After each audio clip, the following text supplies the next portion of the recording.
The letter came on the kind of morning that felt cursed grey light, unpaid bills, and the scent of burnt coffee clinging to the air. Lena Hart didn't know it yet, but the thin white envelope in her trembling hands was about to drag her from a life of survival into a storm of secrets older than the sea itself. It bore no return address, only her name written in ink so dark it seemed to bleed through the paper. By the time she tore it open, her world had already begun to crumble, and her destiny had just awakened. The letter came on the kind of morning that felt cursed grey light pressing through the torn blinds, the echo of dripping pipes marking every second she wished would pass faster. Lena Hart stood by the kitchen sink, a chipped mug in her hand, staring at the stack of overdue bills that had become her silent companions. Her son, Noah, still slept on the couch behind her, tangled in a thin blanket, small enough to make the world look even more cruel for being so cold. She worked double shifts at the diner, the kind of place that smelled of grease and tired dreams. Every smile she forced for a customer came with the taste of exhaustion. But this morning, something shifted, not in the air, not in her luck, but in the quiet sound of an envelope sliding beneath the door. It was white, heavy, sealed with red wax, and it had her name written in a hand she'd never seen. Lena Hart, her breath caught. No one sent her letters, not since her mother died, not since her father walked away before she could even remember the color of his eyes. She picked it up, turning it over, feeling the paper thick, like something from another time. The wax bore an emblem, a seashell surrounded by curling waves. It was both beautiful and unsettling, as though it didn't belong in her world of peeling wallpaper and unpaid rent. She slit the seal with a butter knife. Inside, a letter written in faded blue ink. To Miss Lena Hart, you are hereby notified that you are the sole heir to the Seabreeze Haven estate, once owned by Elena Voss. Kindly present yourself at the property to claim ownership within 30 days. There was no signature, only a lawyer's stamped address somewhere near the coast. She blinked at the page, confusion twisting into disbelief. The name Elena Voss meant nothing to her, or did it? Somewhere in the fog of her childhood, that name stirred whispered once in anger by her mother during a fight she'd never forgotten. Her grandmother, the one who abandoned them, the one who never existed in their lives except as a wound. The kettle whistled, sharp and sudden, snapping her out of the trance. Her hands trembled as she folded the letter back into its envelope, as if it might vanish if she looked too long. She turned toward Noah, still dreaming on the couch, his small chest rising and falling. He didn't deserve this life, the constant fear, the scraping by, the dull ache of watching her mother fade beneath the weight of hopeless days. Maybe this was a scam. Maybe it was a mistake. But what if it wasn't? What if it was the first door that didn't slam shut? Outside, the street was grey and wet, the kind of morning where even the sun seemed to give up.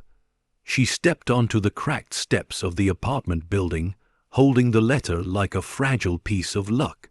Across the street, the world carried on, cars splashing through puddles, a woman shouting at her dog, a bus engine coughing to life. But for Lena, time had stopped. She could almost hear the sea in her ears. That night after work, she couldn't shake the letter from her mind. The paper sat on the kitchen table, glowing faintly under the weak light bulb. She ran her thumb over the wax seal again, tracing the seashell. Her mother had always hated the sea, never explained why. Maybe this was the reason. Maybe the salt in their blood had a story she was never told. She searched the name on her old phone, Elena Voss, Seabreeze Haven Resort. The search results were ghostly newspaper snippets from decades ago. Once the crown of the coast, closed after mysterious fire. Owner vanished without word.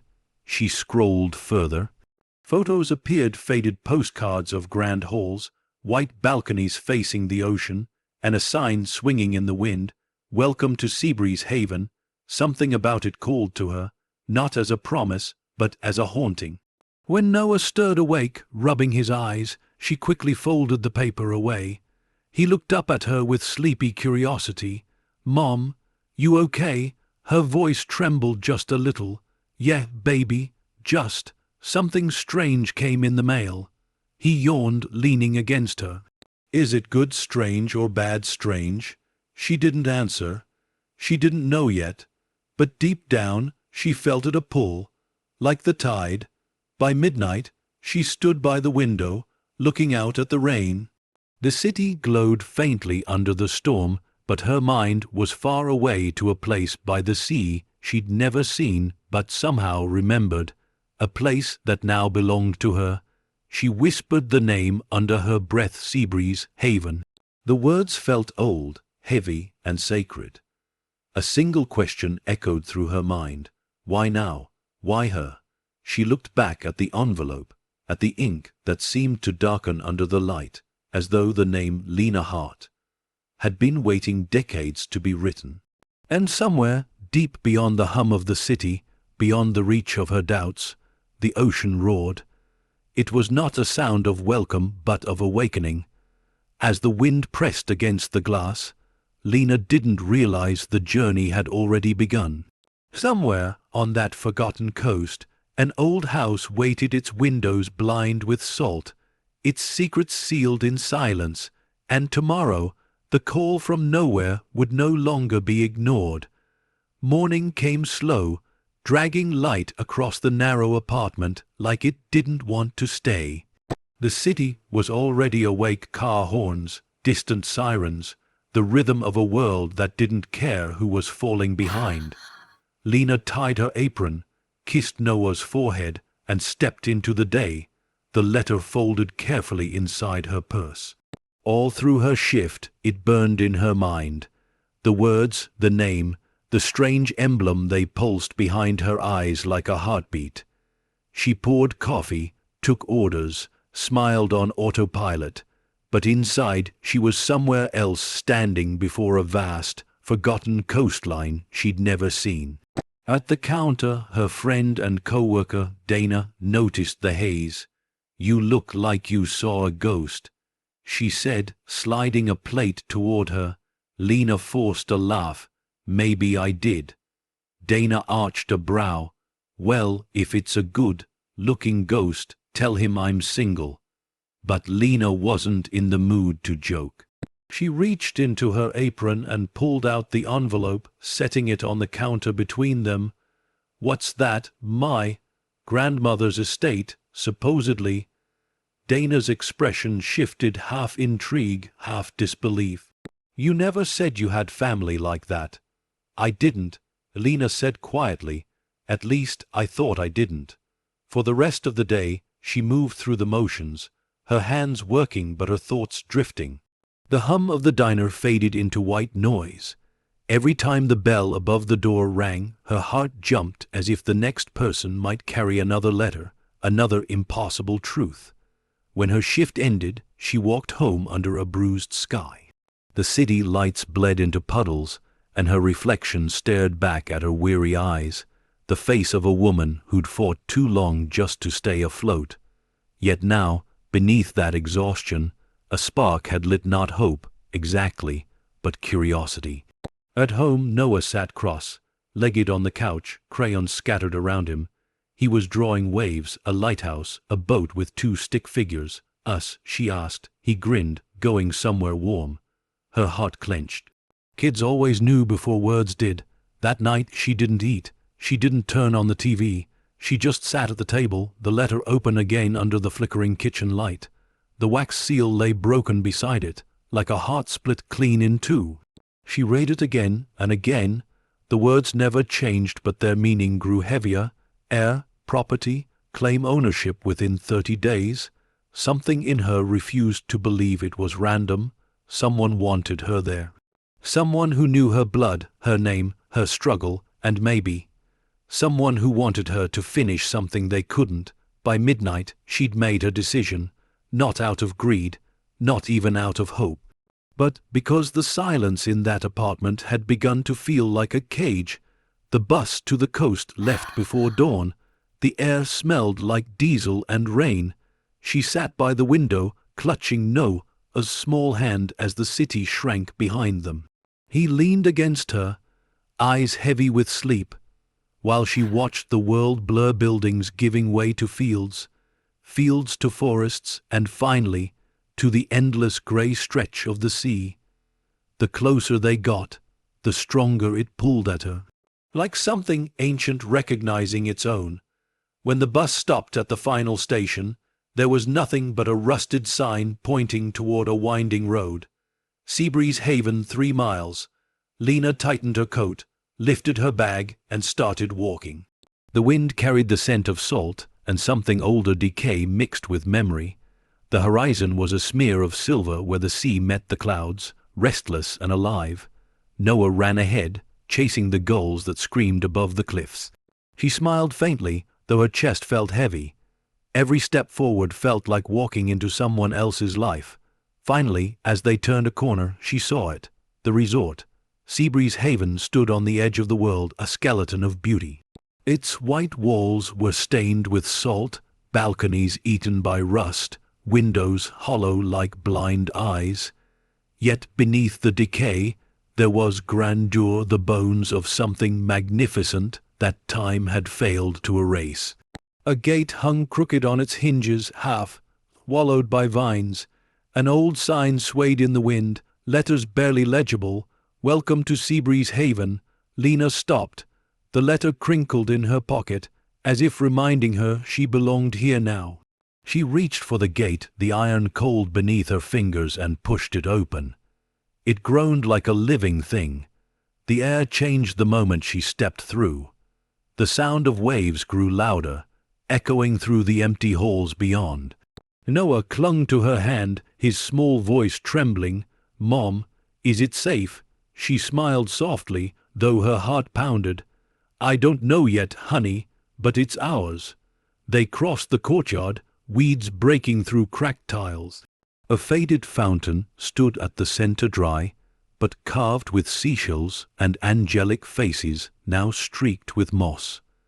The main doors loomed ahead, massive and weathered, their brass handles dulled by years of neglect. Lena hesitated before touching them. The silence was thick, the kind that holds its breath. She looked around the shattered windows, the wind twisting through curtains long forgotten, the faint smell of salt and dust. Then she pushed the doors open. Inside, the light shifted.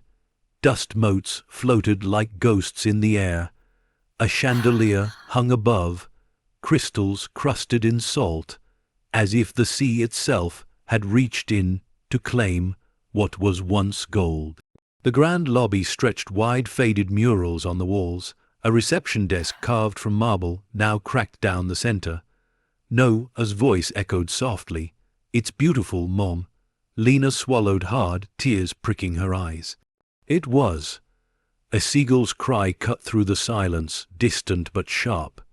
Somewhere deep inside the building, something creaked, a floorboard, a door, or maybe the house itself waking from its long sleep. Lena looked around, and for a brief, shivering second, she thought she saw a figure at the far end of the hall, a woman in a pale dress, standing still, watching. She blinked, and the space was empty again. Her heart raced. She whispered, barely audible, "Grandma." The echo swallowed her voice whole. Outside, the waves struck the cliffs in slow, thunderous rhythm, as if the ocean itself was counting time.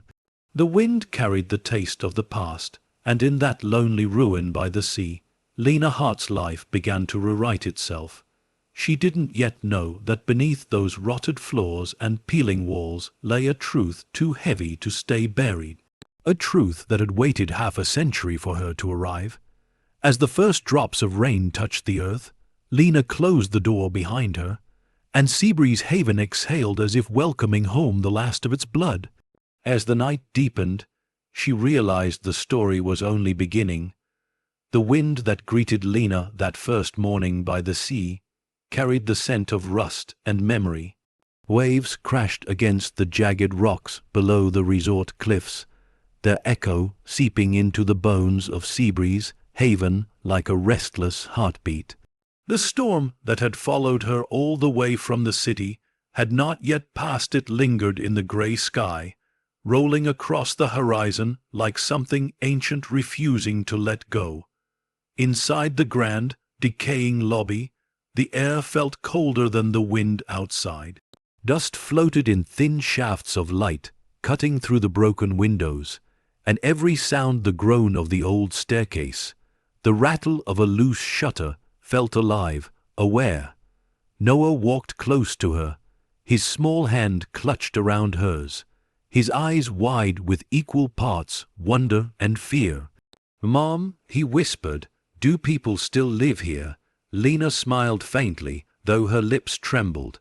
"Not anymore, sweetheart, not for a long time." The floorboards creaked beneath her boots as she moved deeper into the hall.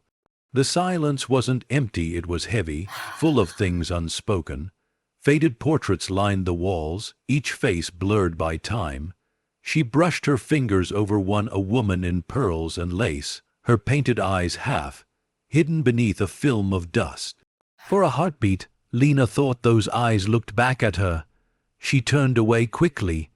In one corner stood an old guest ledger, its cover warped with moisture, its gold lettering almost erased.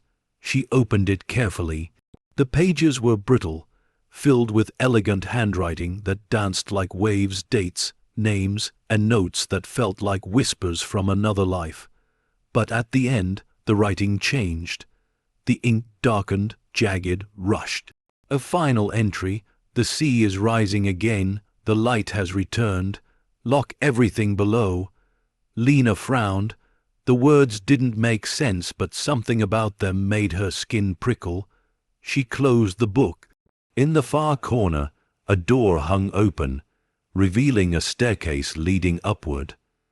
The wallpaper was peeled, patterned with sea green vines. At the top, she found the old suite's large rooms with shattered mirrors and curtains stiff from salt air. She peeked inside one. A grand bed still stood, covered in sheets turned gray with dust. A cracked vanity faced the sea through a broken window. Noah ran to it, pressing his hands against the glassless frame. "Mom, you can see everything." The view stretched endlessly, the shoreline curved like a silver crescent, the tide carving slow scars into the sand. Beyond, the ruins of an old pier jutted into the water, its timbers snapped and blackened by storms. Lena stood beside him, her eyes softening. "It must have been beautiful once," she whispered. "It still is," Noah said. She smiled, and for a moment it was. They spent the next few hours exploring room after room.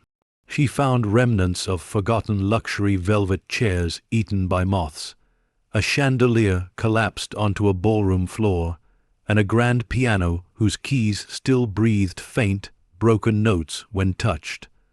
The walls carried murals of mermaids and angels, all faded to pale ghosts of color. Each brushstroke told of beauty lost to time, of dreams swallowed by the sea. By evening, Lena gathered blankets from their bags and made a small corner of one suite livable. Noah lay curled up, reading by flashlight, while she stood by the window staring at the horizon. The storm clouds were pulling back now, revealing a narrow ribbon of crimson sky. The letter had brought her here, but what held her now wasn't curiosity anymore, it was something deeper, something she couldn't name. The house didn't feel abandoned, it felt watchful. Somewhere below, something shifted, a slow, hollow creak like metal groaning under pressure. She froze, listening. The sound came again, faint but deliberate. She thought of the words in the ledger, "Lock everything below." Her pulse quickened. Morning broke in gold and gray. The sea had calmed, but the resort still breathed with a kind of melancholy rhythm. Lena wandered through the west wing while Noah slept. A thick mist had rolled in from the cliffs, pressing against the cracked windows like pale fingers. She found herself in what must have once been the ballroom. High ceilings arched overhead, streaked with damp and decay. The marble floor was a mosaic of cracks, puddles forming where the roof had caved in. A line of dusty chandeliers hung crooked, their crystals dull as frozen tears. Lena brushed the surface of a grand mirror, revealing her reflection faint, fractured. Behind her, something flickered, a shadow that wasn't her own. She spun, heart pounding, but the hall stood empty, save for the sound of a lone window tapping in the wind. She exhaled shakily, clutching her arms.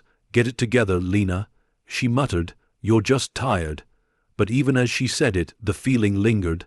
Someone somewhere was watching. Near noon, she heard a slow knock on the front doors. The sound startled her, human, solid, real. She hesitated before opening it. Outside stood an elderly woman wrapped in a shawl, her gray hair wild from the wind.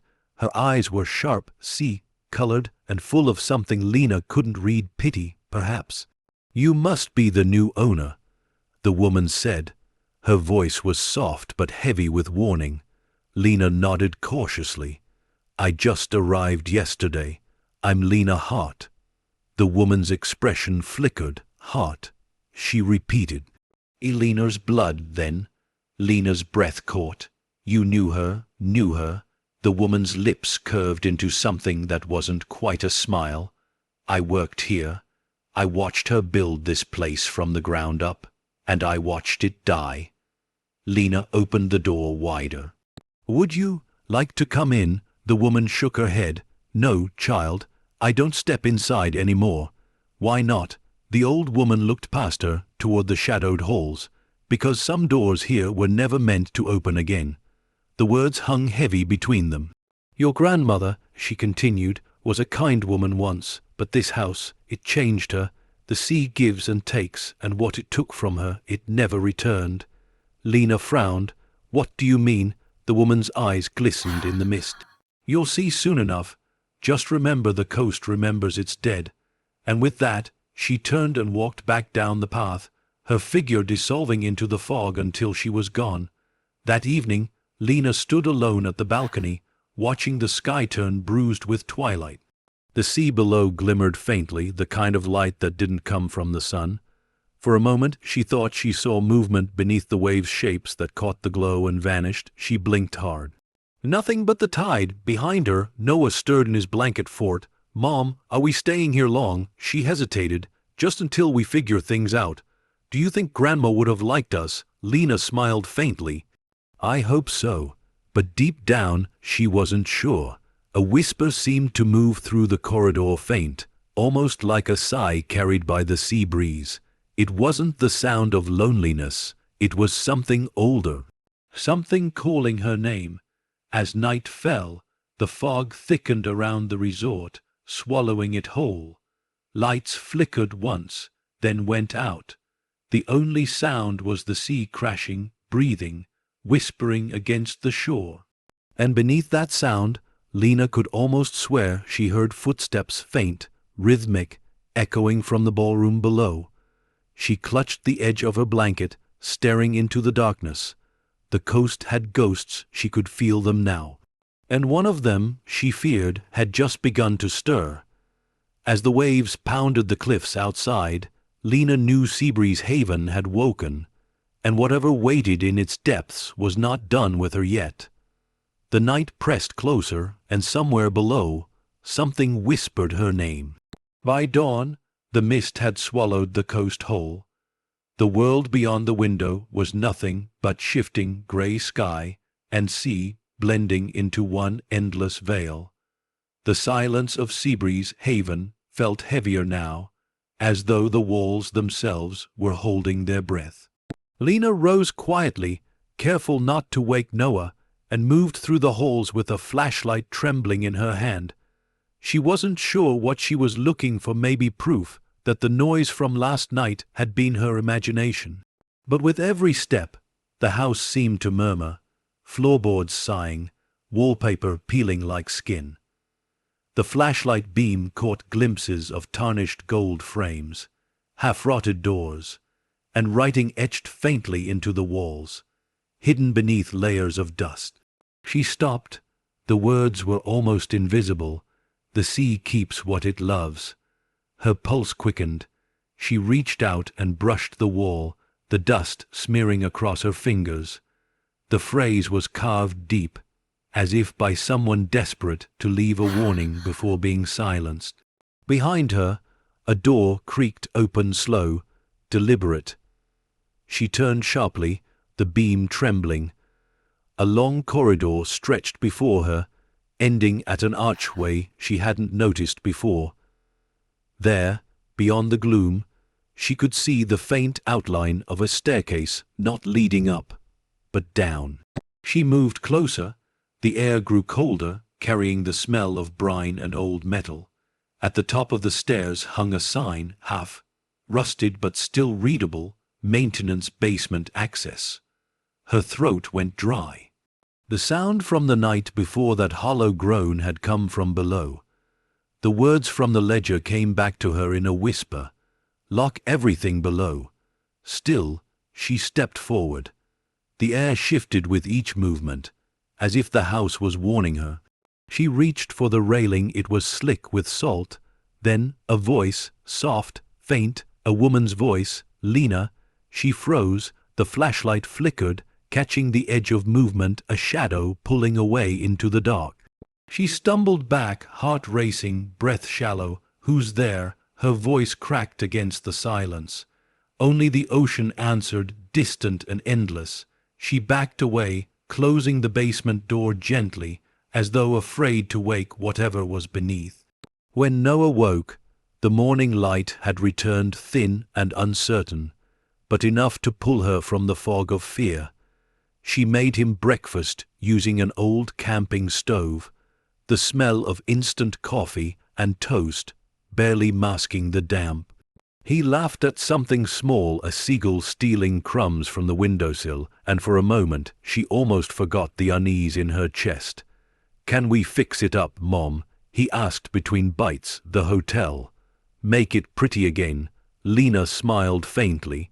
"Maybe one day, but first we need to see if it's even safe." Safe from what? She hesitated. Just from falling apart. But even as she said it, she wasn't sure she believed it. The danger here wasn't just in the crumbling walls. It was in the way the silence seemed to listen. After breakfast, she decided to search the office wing. Maybe she'd find old papers, something that could explain what this place really was.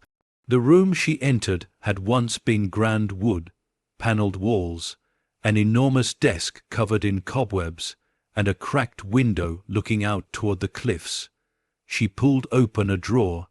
Inside were faded envelopes, old ledgers, and a small box tied with a black ribbon. She untied it carefully. Inside, photographs, dozens of them, black and white, edges curled. They showed the resort in its prime, couples laughing by the fountain, children playing near the shore, and her grandmother, Elena Voss, standing tall in front of the grand entrance, wearing pearls and a smile that didn't quite reach her eyes. Elena traced her face with a trembling finger. She looked powerful, untouchable, but behind that elegance was something haunted. Something Lena recognized in herself. One photograph slipped free. It showed the ballroom, only this time the chandeliers were lit, and a crowd filled the room. But in the bottom corner of the image, half in shadow, there was something odd. A dark figure, blurred but distinct, watching from a balcony. The hair rose on the back of her neck. She flipped the photo over. A handwritten note read, "The night the sea bled light." She stared at the words until her hands began to shake. The phrase echoed in her mind like a prophecy she wasn't meant to understand. That afternoon, the storm rolled back in. Wind howled through the shattered windows, and the sky turned to iron. Lena nailed boards over the frames while Noah watched from the corner, hugging his blanket. Thunder cracked over the sea, shaking the floorboards. Rain poured down in sheets, flooding the courtyard below. For hours, the house groaned like a ship lost in a storm. But amid the thunder, she heard something else, a faint rhythm beneath the roar. A pattern, almost like footsteps. They were coming from the floor below. Her breath caught. She turned off the lantern and listened. One step, two, a pause, then a dragging sound, slow and deliberate. She clenched her fists, whispering to herself, "It's just the wind. It's just the pipes." But deep down she knew it wasn't. When the power flickered back to life, she caught a glimpse of her reflection in the cracked mirror across the hall, except, behind her reflection, there was another figure. A woman in white, face half hidden by shadow, standing at the edge of the doorway. Lena spun around, but the hallway was empty. Only the flicker of lightning and the echo of rain. Her heart pounded. She grabbed Noah and held him close, whispering comfort she didn't feel. By nightfall the storm began to ease, the sea calmed, but Seabreeze Haven did not. Its walls seemed to hum with a faint vibration, as though the ocean's pulse had crept inside. Unable to sleep, Lena sat at the old desk with the box of photographs spread before her. She lit a single candle, watching its flame tremble with every gust of wind sneaking through the cracks. One picture caught her attention, a group of workers standing near what looked like the back of the property. Behind them, barely visible, was a large iron door built into the ground, a basement hatch, the same one she'd seen this morning. Something inside her stirred fear and curiosity entwined. Whatever was hidden beneath this place wasn't just part of its structure. It was part of its story. She flipped through more photos, her grandmother appearing in many of them, always near that same part of the resort. And in every one, that iron door was locked, sealed, and marked with the same strange seashell symbol that had been on the wax seal of Lena's letter. Her grandmother had wanted it closed. Someone else had wanted it to stay buried. Lightning flashed again, illuminating the hallway outside, and for a split second, she saw the same woman from before standing at the top of the stairs, dripping with seawater, her eyes hollow and bright as glass. The candle went out. Lena gasped, stumbling to her feet, heart hammering. She fumbled for the flashlight, the beam wavered through the darkness, but the stairway was empty now. Only wet footprints glistened on the floorboards. She backed away slowly, whispering into the silence, "What do you want from me?" The sea answered with a crash against the cliffs. When dawn came again, Lena was still awake. She sat by the window as pale light crept across the waves. Noah stirred beside her, unaware of what the night had brought. The letter, the photographs, the whispers, they were no longer coincidences. The resort was calling her deeper, demanding she uncover what her grandmother had hidden beneath the floorboards of this haunted inheritance. She looked toward the cliffs where the sea churned with silver light. Whatever waited in the dark wasn't finished, and neither was she. As the sun rose over the battered resort, Lena made a silent vow tomorrow she would go below. Because sometimes the only way to silence the ghosts of the coast is to follow them into the dark. As the morning wind rattled the windows, she whispered to herself, "The sea keeps what it loves. But maybe it's time to take something back."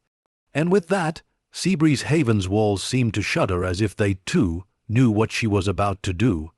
As the light faded across the sea, Lena felt it, the story was only just beginning.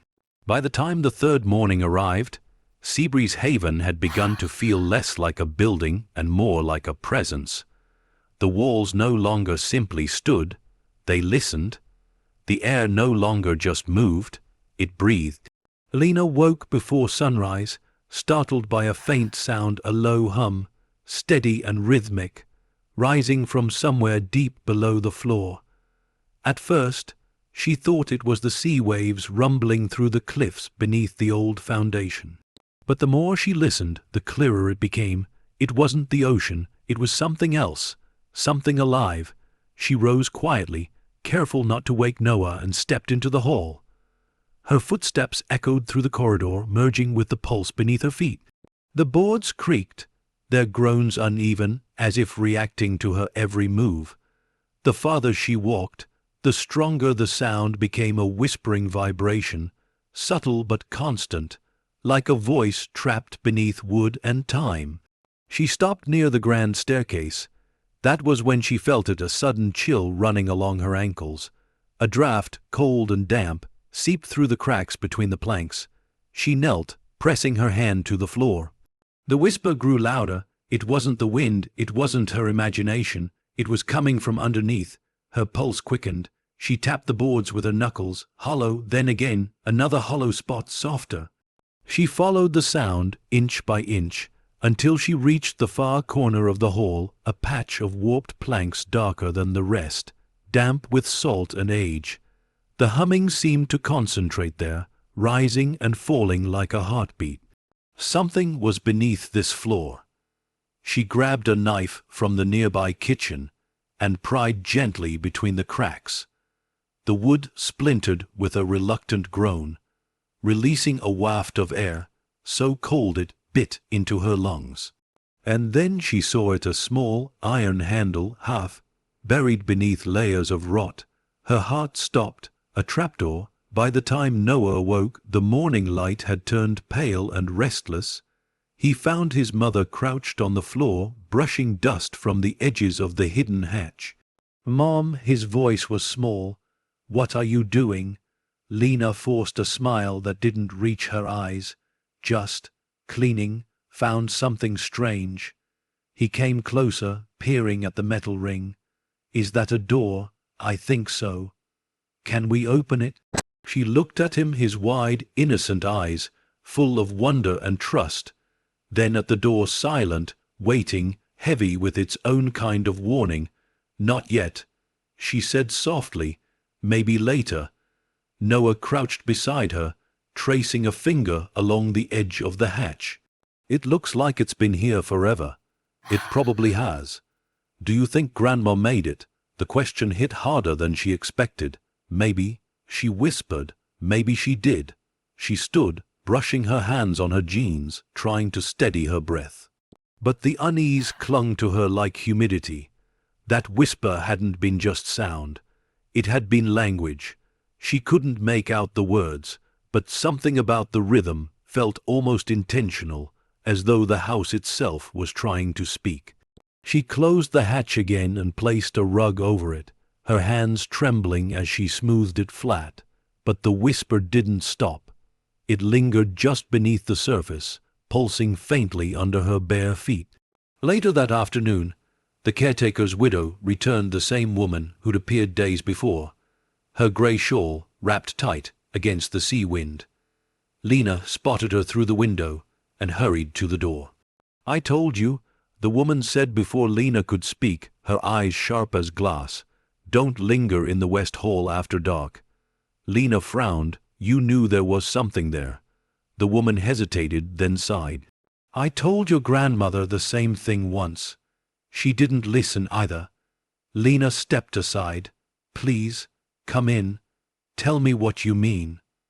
The old woman looked at the threshold, her expression clouded with memory. "That door, it was sealed for a reason. There are things the sea brings to shore that shouldn't have names, Miss Hart, and some of them find their way beneath this house." Lena's chest tightened. "What happened to my grandmother?" The widow's eyes darkened. "She heard the whispers too. They say she tried to drown them out, music, candles, even prayers, but the more she ignored them, the louder they grew." The woman stepped closer, her voice dropping to a hush. "She wasn't the same after the fire," said the basement changed, said it was breathing. Lena's throat went dry. "Breathing," the woman nodded. "You can still feel it, can't you?" Lena didn't answer. "You should leave, child," the widow continued. "Let the dead rest where they are." "I can't," Lena said quietly. "This place, it's mine now. Then you'll pay its price." The woman murmured, "The sea never gives without taking." Before Lena could ask more, the widow turned away, her figure dissolving into the fog once again. That night, Lena couldn't sleep. The storm had returned, wind slamming against the windows, waves crashing below like the world was ending. She sat on the edge of her bed, staring at the floor where the trapdoor hid beneath the rug. The whisper was louder now, faint words threading through the hum. She pressed her ear to the boards. A sound rose up from below, soft, rhythmic, almost human. A voice, whispers overlapping in a language she didn't understand. Her heart raced. She pulled back, trembling, but something inside her wouldn't let her stop. Slowly, she lifted the rug again, staring at the iron handle. The metal was damp, slick with condensation. She reached out and froze. The handle moved, just slightly. Something beneath had pulled it. Lena stumbled back, gasping, eyes wide with disbelief. The air around her thickened, the room closing in. She grabbed Noah, still asleep, holding him close, her mind spinning between fear and denial. It had moved. She wasn't imagining it. She stared at the floor as thunder cracked across the sea. The house had spoken, and whatever was below had answered. When morning came, the whisper was gone as if it had never existed. The air was still again, deceptively calm, but the memory of it lingered in Lena's chest like a bruise. She brewed coffee with shaking hands, staring out the window at the gray horizon. The world outside looked ordinary, the cliffs, the mist, the gulls, but Seabreeze Haven had changed. It had shown her a glimpse of its hidden heart. And now it waited. By afternoon, she made up her mind. If she was to stay here, she needed to know what she was standing on. She needed help. She picked up the phone and dialed the number on a repair flyer she'd found in town. A man answered, his voice rough but steady. "Name's Eric, handyman. What do you need?" Lena hesitated. "I found something under my floor. I think it's a hatch." A pause, then whereabouts? Seabreeze Haven. Silence. When he spoke again, his voice had changed. "That place still standing, barely," she said. He exhaled. "I worked there once, before it closed. Haven't been near it since. You sure you want to open what's under there?" Lena's grip on the phone tightened. "I need to know what's down there." Another pause, then a low, resigned sigh. "All right, I'll be there tomorrow morning."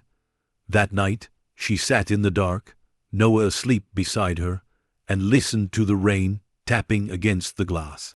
The whisper hadn't returned, but the silence felt worse, like the calm before a storm that didn't belong to the weather. She stared at the rug covering the trapdoor, heart aching with a mixture of dread and need. Somewhere beneath her, a secret waited, one her grandmother had buried, one the sea had refused to forget, and soon she would open it. As the last candle flickered out, Lena whispered to the darkness, "I'm not afraid." But the truth was she was. And somewhere beneath the boards, something moved again, softly, as if laughing. As the storm howled across the coast, she held her son close, eyes fixed on the floor. Tomorrow, she would find out what Seabreeze Haven was hiding. And nothing, not even the ghosts in the walls, would stop her. As the night deepened, she realized the story was only beginning. The following morning came gray and heavy, the kind of morning that held its breath before a storm. Mist coiled around the cliffs, swallowing the sea from view. Seabreeze Haven stood silent, looming against the horizon like a sleeping creature. Inside, Lena waited, half numb, half ready, listening for the sound of a truck on the distant gravel road. Noah sat at the kitchen table, tracing circles on the fogged window with his finger. "Is he really coming, Mom?" Lena nodded. "He said he'd be here by 10. "What if he doesn't?" She looked at him and smiled faintly. "Then we'll figure it out ourselves." But she hoped she wouldn't have to. At precisely 10:30, tires crunched over wet stones. A faded blue pickup appeared through the mist, engine growling. The man who stepped out looked like he belonged to the sea itself, rugged, broad-shouldered, his clothes faded by salt and sun. His name, he'd said, was Eric Dawes. "Morning," he called, lifting his cap slightly as he approached. "Morning," Lena replied. "Thanks for coming." He glanced past her at the decaying facade of the resort. "Can't say I ever thought I'd see this place again."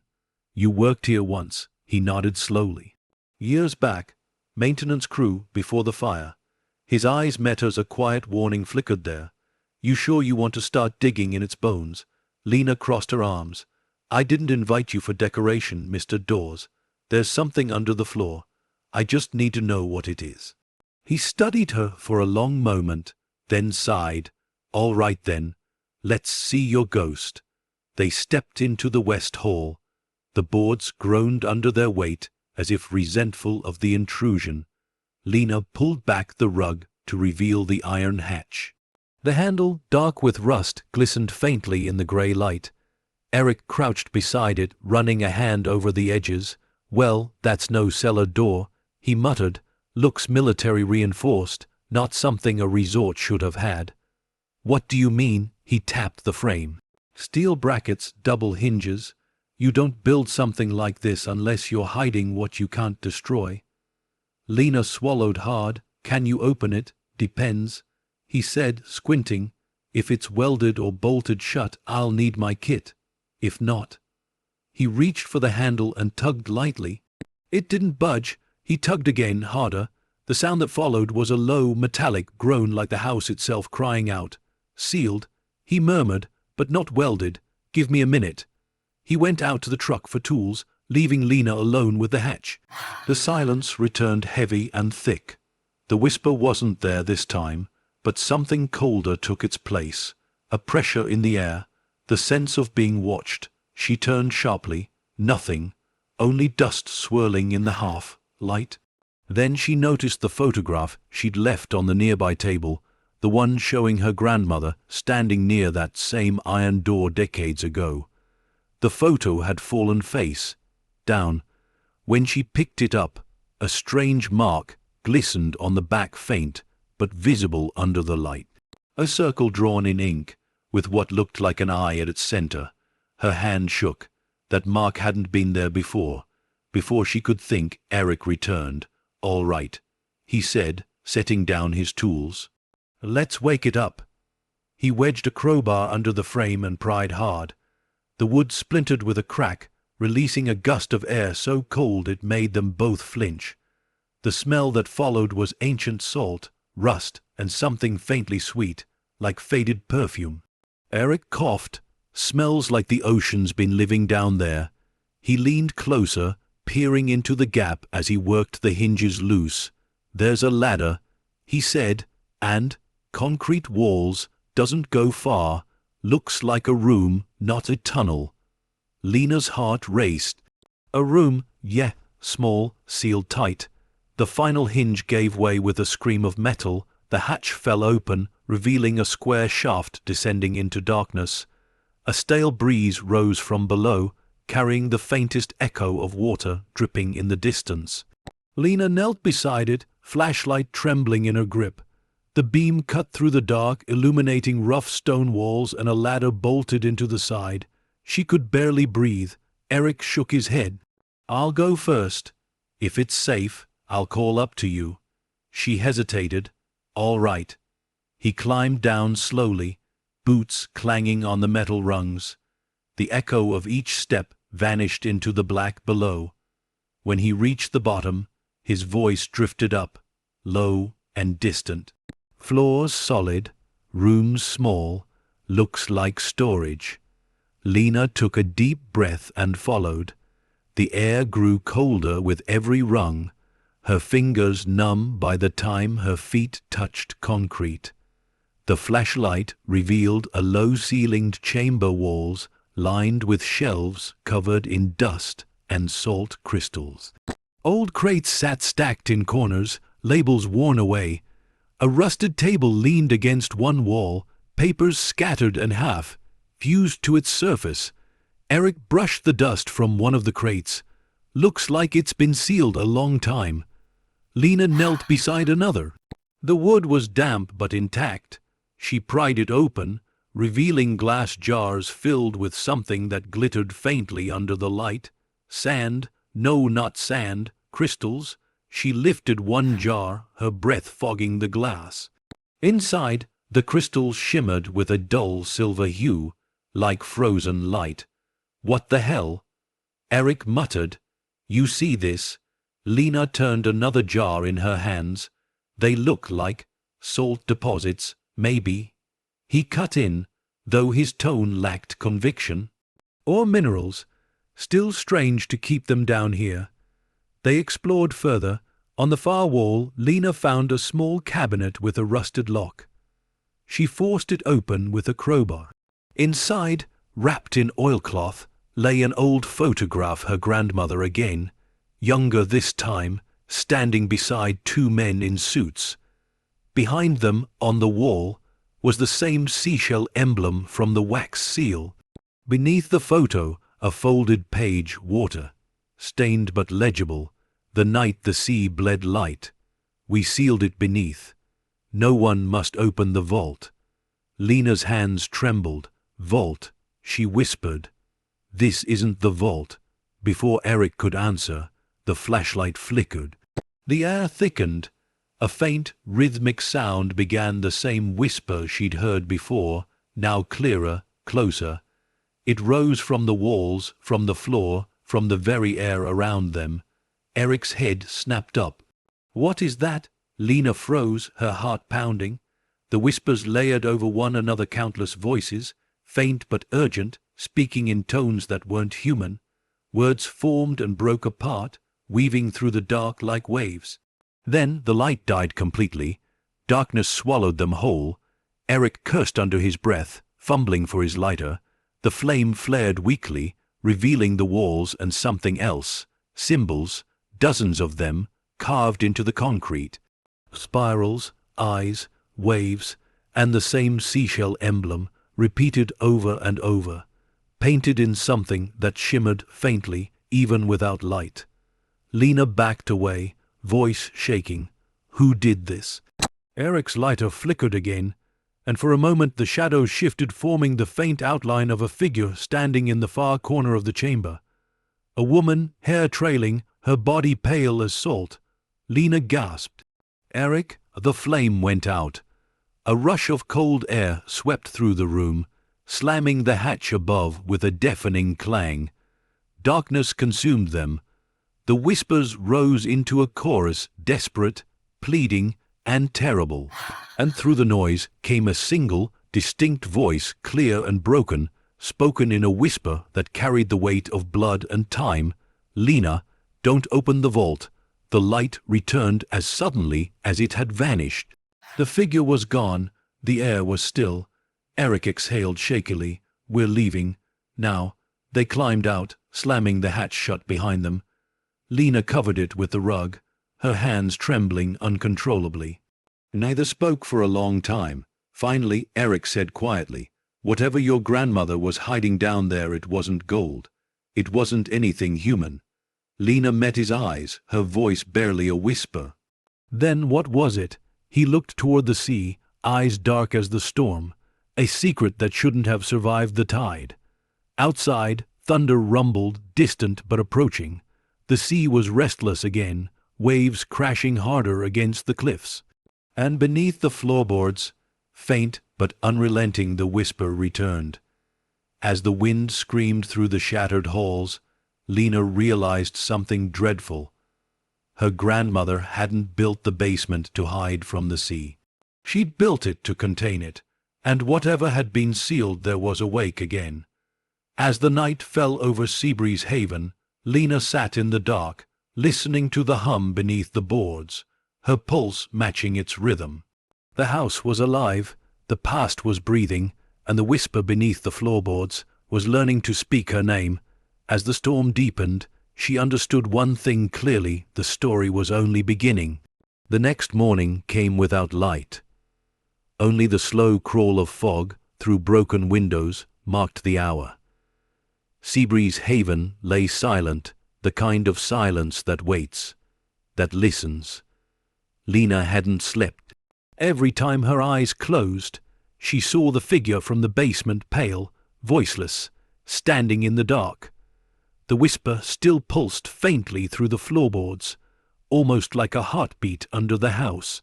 Eric had left at dawn. He didn't say goodbye, just muttered something about things that don't stay buried, and drove into the mist. She watched the taillights vanish, her reflection pale in the glass. For the first time, she felt truly alone with the building, and whatever lived inside it. Noah stirred on the couch, wrapped in a blanket.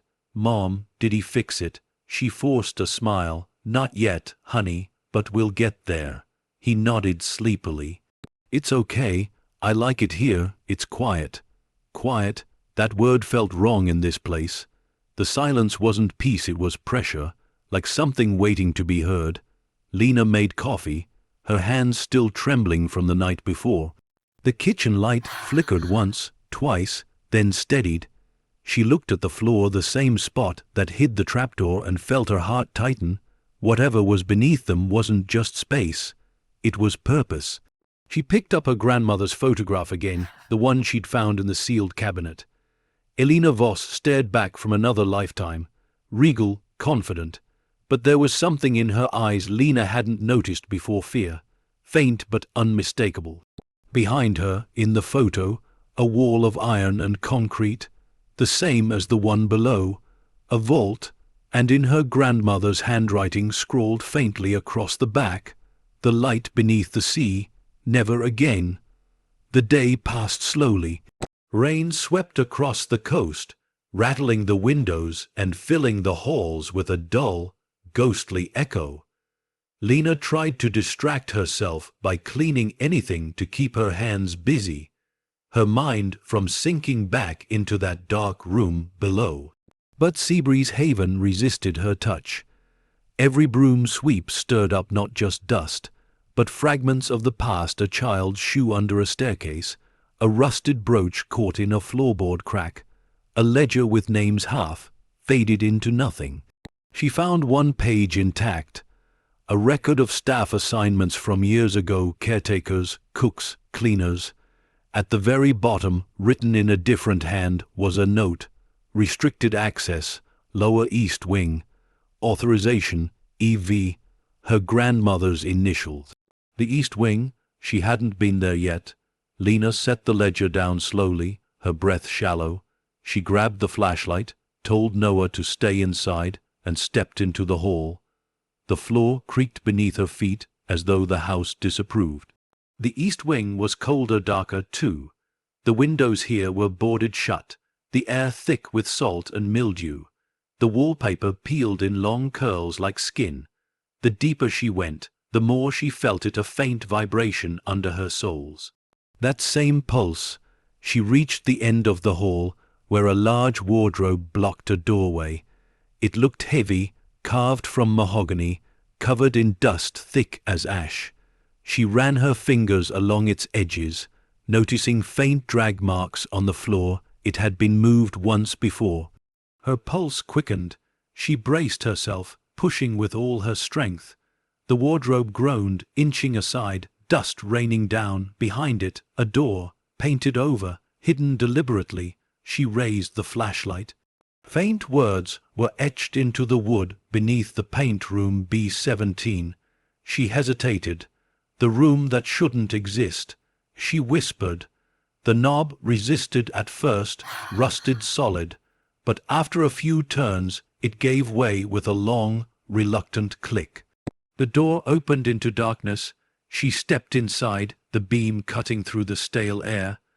The room was narrow, long, lined with strange panels of metal instead of plaster. The walls were reinforced, humming faintly the same low vibration she'd felt beneath the floor. A control box hung on one side, covered in switches and knobs, most of them fused by corrosion. On the opposite wall, an observation window glass, cracked but intact. She shone the light through it. Beyond the glass was another chamber, larger, circular, and sealed. The light caught something metallic, a reinforced door, bolted from this side. Her grandmother's handwriting came back to her mind: never again. This wasn't just a resort. It had never been. Her chest tightened. She stepped closer, wiping the grime from the control panel. There were faint letters stenciled beside one of the switches. Sub-level access, C-tunnel lockdown. Lena froze. C-tunnel. She turned toward the window again. Inside the second chamber, the floor was covered in faint crystalline, dust the same shimmering residue she'd seen in the jars below. The light danced across it like fragments of broken stars. Something glimmered deeper inside half, buried under debris. She adjusted the beam, a chair, and on it, restraints her breath caught. What had her grandmother built here? She pressed her palm to the glass. It was cold, colder than ice. A thin film of moisture clung to it, and as she exhaled, the fog on the glass seemed to take shape, a handprint forming from the other side. Lena stumbled back, heart hammering. The mark was faint, but unmistakable fingers pressed against the pane from within the sealed room. And then, movement, a shadow slid across the opposite wall. Slow, deliberate, human, she gasped, dropping the flashlight. The beam rolled across the floor, throwing light through the window again, and this time she saw it clearly. A figure standing just beyond the glass, still, watching. Lena couldn't move. Every instinct screamed to run, but her body refused. She stared at the silhouette, a woman, tall, her hair floating slightly, as if suspended in water. Her face was hidden in shadow, but the outline was familiar. Grandma. The figure didn't move. Then the light flickered and the shadow vanished. Lena scrambled to the door, slamming it shut behind her. Her chest heaved as she pressed her back against the cold wood, pulse thundering in her ears.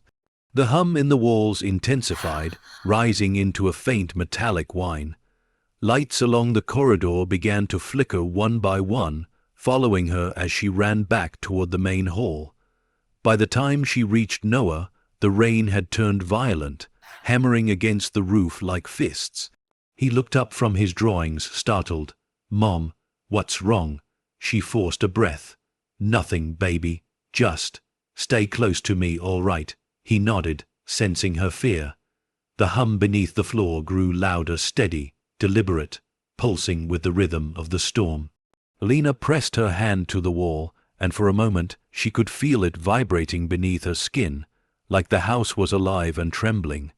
And deep beneath them, she thought she heard something new, a slow, mechanical clank, echoing from far below the basement. Something had moved, something that had been sealed long before she arrived. That night, she sat by the window as the storm raged. Lightning illuminated the sea in flashes, each one revealing the cliffs below, and for a brief, impossible instant, she thought she saw light rising from the water itself. It shimmered silver and blue, pulsing upward like breath from the depths. The night the sea bled light, her grandmother's words, the legend whispered by the town, it wasn't just metaphor, it was memory, and Seabreeze Haven was built over its wound. When the storm finally began to fade, Lena turned toward the darkened hall. The hum beneath the floor had quieted again, retreating into silence, but she knew now it wasn't gone. It was waiting. The hidden door in the east wing, the sealed chamber, the whisper in the basement, all of it was connected. Her grandmother had built walls to contain something, and Lena had started tearing them down. As thunder rolled across the sea, she whispered to the empty room, "What did you do, Elena?" The wind slipped through the broken windows, carrying a single answer back, a whisper that didn't belong to memory or dream, but to the living breath of the house itself. "She tried to save you." Lena froze. The air went still. Outside, the tide crashed against the cliffs, harder now, as though something below was struggling to reach the surface. As she turned away from the window, she realized the cracks in the walls were growing. Not from age, from pressure. Something below was pushing upward, and it wanted out. As lightning flashed over the sea, Seabreeze Haven shuddered to its bones, and Lena knew the room that shouldn't exist had just awakened. As the night deepened, she realized the story was only beginning. The storm didn't stop that night, it only changed shape. The thunder moved farther out to sea, but the wind never ceased. It howled through the resort's empty corridors, dragging the smell of salt and decay through every open crack. The old building seemed to sway with the rhythm of the waves below, alive again in a way that felt wrong. Lena sat awake at the table, staring at the flashlight that lay between her palms. Her coffee had gone cold hours ago, but she hadn't moved. Every time she closed her eyes, she saw that figure behind the glass. Still watching, waiting. Noah slept upstairs, tucked into a pile of blankets, the storm his lullaby. She envied his peace. The whisper beneath the floor had quieted for now, but the walls themselves seemed to hum faint, constant, like the pulse of something buried deep beneath the stone. She took a shaky breath and whispered to the darkness, "I know you're there." The silence that followed felt almost like acknowledgement. Morning broke with pale light, thin as glass. The world outside was colorless gray ocean, gray sky, gray cliffs. Seabreeze Haven looked skeletal in the daylight, its edges harsh against the mist, but the sea had receded slightly, revealing the jagged path down to the lower cliffs. Lena stood by the window, the wind in her hair, eyes locked on the rocks below. She didn't know what compelled her fear, maybe, or some strange inheritance that wasn't written in blood but in instinct. The tunnels, the vault, the strange markings. Everything pointed to one truth: her grandmother hadn't been building a resort. She'd been building a prison, and something inside that prison had begun to stir. She found the courage to return to the east wing after noon. The air there felt heavier than the rest of the house, thick and humming with hidden vibration. Dust hung in still columns of light. The door to room B17 stood ajar, just as she'd left it, as though the room itself had been waiting for her. The control panel by the window still flickered faintly, one small light pulsing lock status, engaged. Lena touched the switch. It didn't move. She pressed harder. Nothing. The mechanism was dead, fused by rust and time. She turned her attention back to the observation window. The glass was no longer fogged. Condensation had cleared, revealing the chamber beyond in stark, eerie clarity. The chair with restraints still sat in the center. The walls were covered in faint metallic stains, and near the far edge, the floor had cracked, a fissure running straight across the concrete. A trickle of water glistened there, like a vein pulsing with light. She whispered, almost without meaning to, "What did you lock away, Grandma?" Her own voice echoed back through the room, distorted, low, almost layered. It wasn't just her echo. Something else had repeated the words a fraction of a second later, mimicking her tone. Her chest tightened. She turned toward the door. The sound came again, a whisper from within the walls. "What did you lock away?" Her flashlight flickered. She backed away, heart hammering, but before she could reach the hallway, the overhead light above the glass chamber began to glow faintly, a sickly, pale blue. The water along the fissure shimmered, glowing brighter, pulsing like a heartbeat. Then a sound, low, metallic, a deep rumble vibrating through the walls. The reinforced door inside the chamber, the one bolted from her side, shifted. Dust fell from its hinges as the bolts trembled against the frame. Lena stumbled backward, gasping, "No." The door shuddered once more, then went still. The light faded, the hum in the walls stopped, and just like that, silence returned, the kind that carries more threat than noise ever could. That evening, Lena sat in the lobby, the fire from a single lantern throwing long shadows across the walls. Her mind spun through questions that had no answers.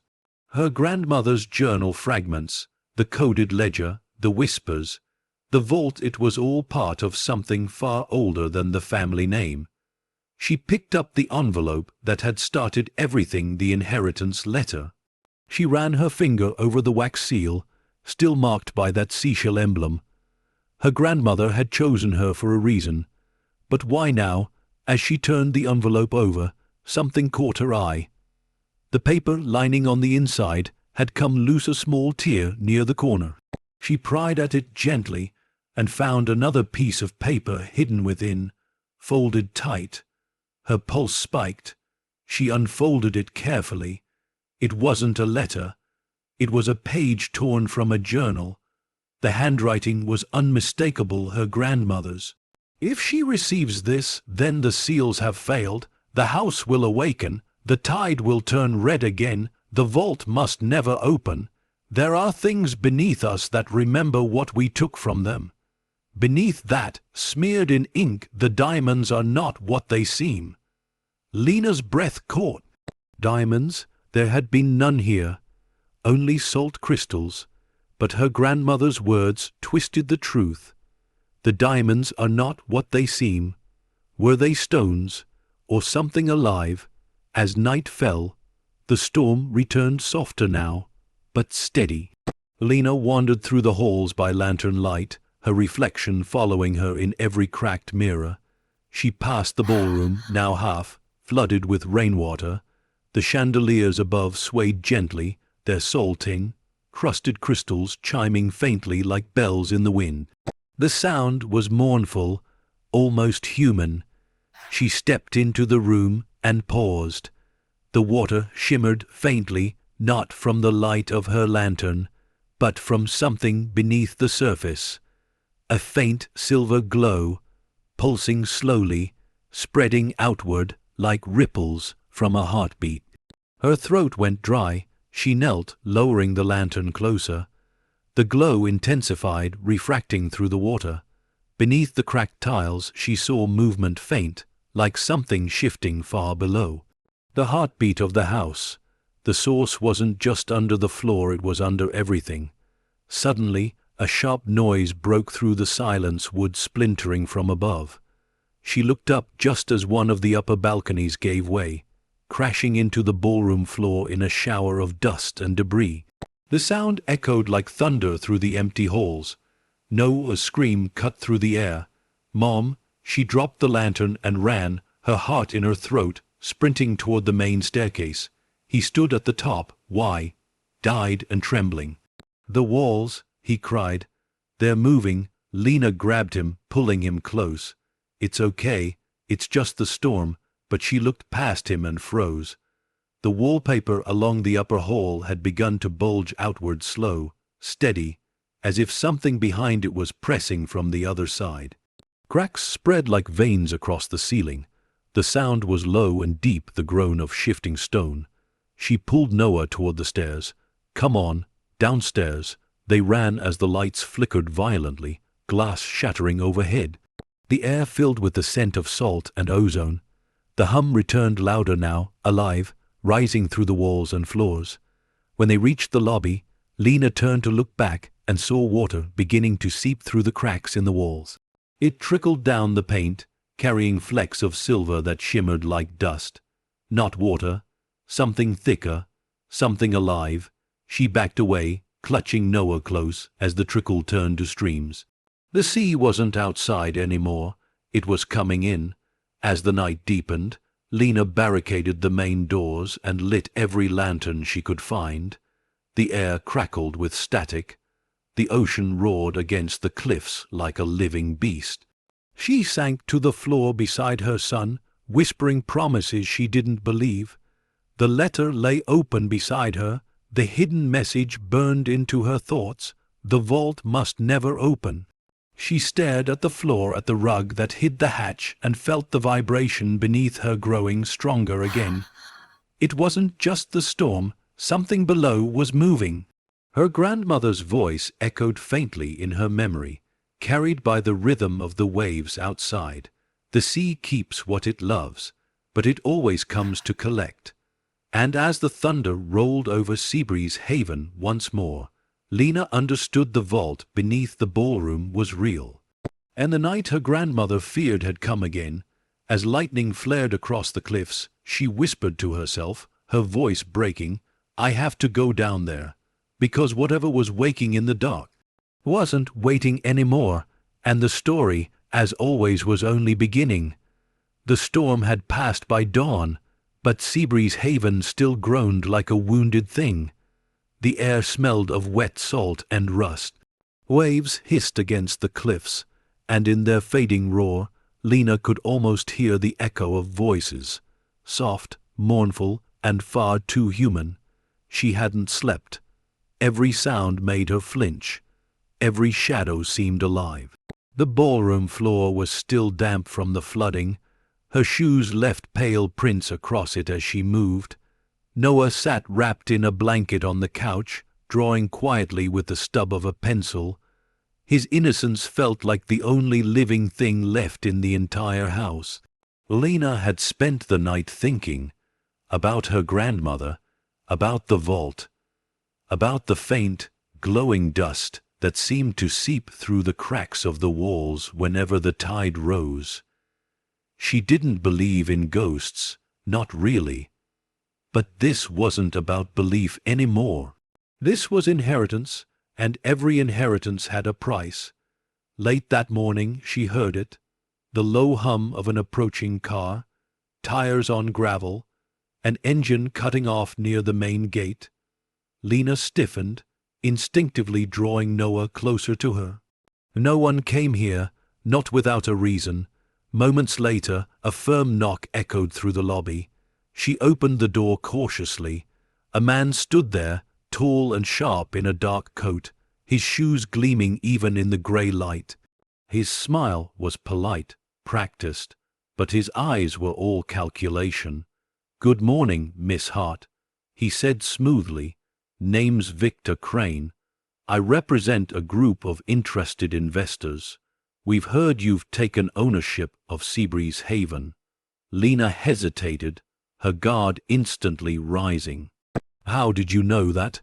Word travels quickly in small towns," he said, stepping closer, his tone confident but never pushy, especially when an abandoned property suddenly has a living heir. He extended a hand. She didn't take it.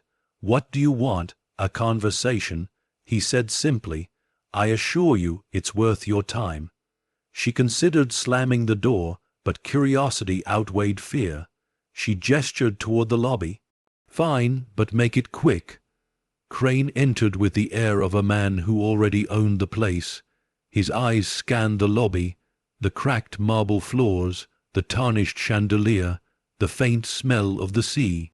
"Magnificent, even in decay," he said softly. "You can almost feel what it used to be." Lena crossed her arms. "You said you represent investors?" He nodded. "Yes, people who see potential where others see ruin. Seabreeze Haven, Miss Hart, sits on prime coastal real estate. Once restored, it could be worth millions." She frowned. "It's not for sale." He smiled faintly. "Everything is for sale. It's only a matter of what it's worth to you." Her jaw tightened. "You don't understand this place. It's not what it seems." "Oh, I understand more than you think." He reached into his coat pocket and pulled out a folded photograph, an old aerial shot of the resort taken decades ago. But circled in red ink was something Lena hadn't seen before, a structure beneath the main building, visible only as a faint outline, a series of tunnels branching from the cliffside. "Where did you get that?" she whispered. "Old survey records," Crane said casually, "forgotten by time, rediscovered by curiosity. You see, Miss Hart, Seabreeze Haven wasn't just a resort. It was a fortress, and beneath it, something else, something valuable." He paused, watching her face carefully. "You've already found the hatch, haven't you?" Lena froze. His smile widened slightly. "Don't worry, you're not the first to stumble onto it. Your grandmother did too, and she understood what was down there better than anyone." Her voice trembled despite herself. "What are you talking about?" He leaned closer, lowering his voice. "She wasn't hiding a curse, Miss Hart. She was hiding fortune. Wealth smuggled through the coast after the war. Diamonds, to be exact. Millions worth of them, hidden beneath this house." Lena shook her head. "That's impossible." Crane chuckled. "Maybe, but the men who told me about it, they died trying to find it. You could say Seabreeze Haven protects its own." His words slid into the air like poison. Lena tried to steady herself. "Even if that's true, what makes you think I'd sell it?" He shrugged. "You've got a child to care for, a decaying property, mounting repairs. I'm offering you freedom, a chance to start over." He slid a sleek envelope across the table. Inside a check, more money than she'd ever seen in her life. She stared at it for a long time.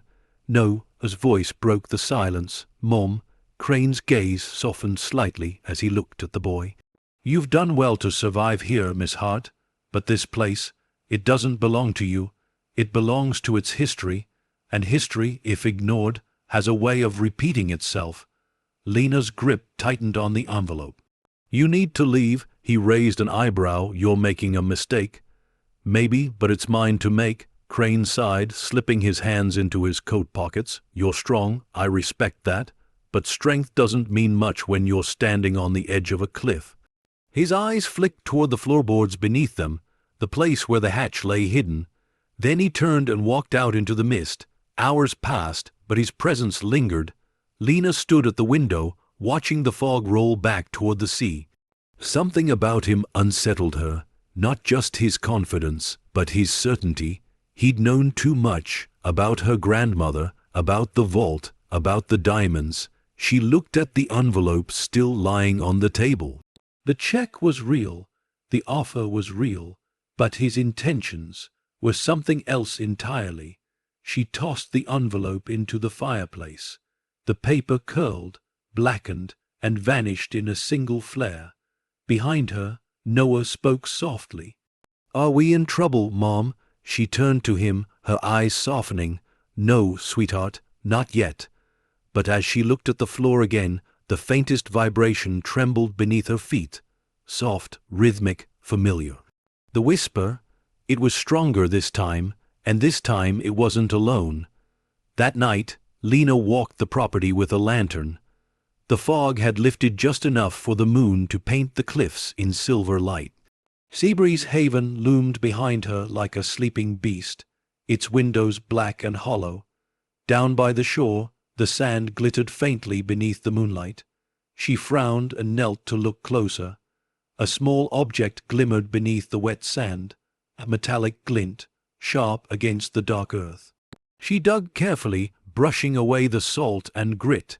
It was a cufflink, old, gold, and encrusted with dirt, but embedded in its center was a diamond, rough, uncut, catching the moonlight like trapped fire.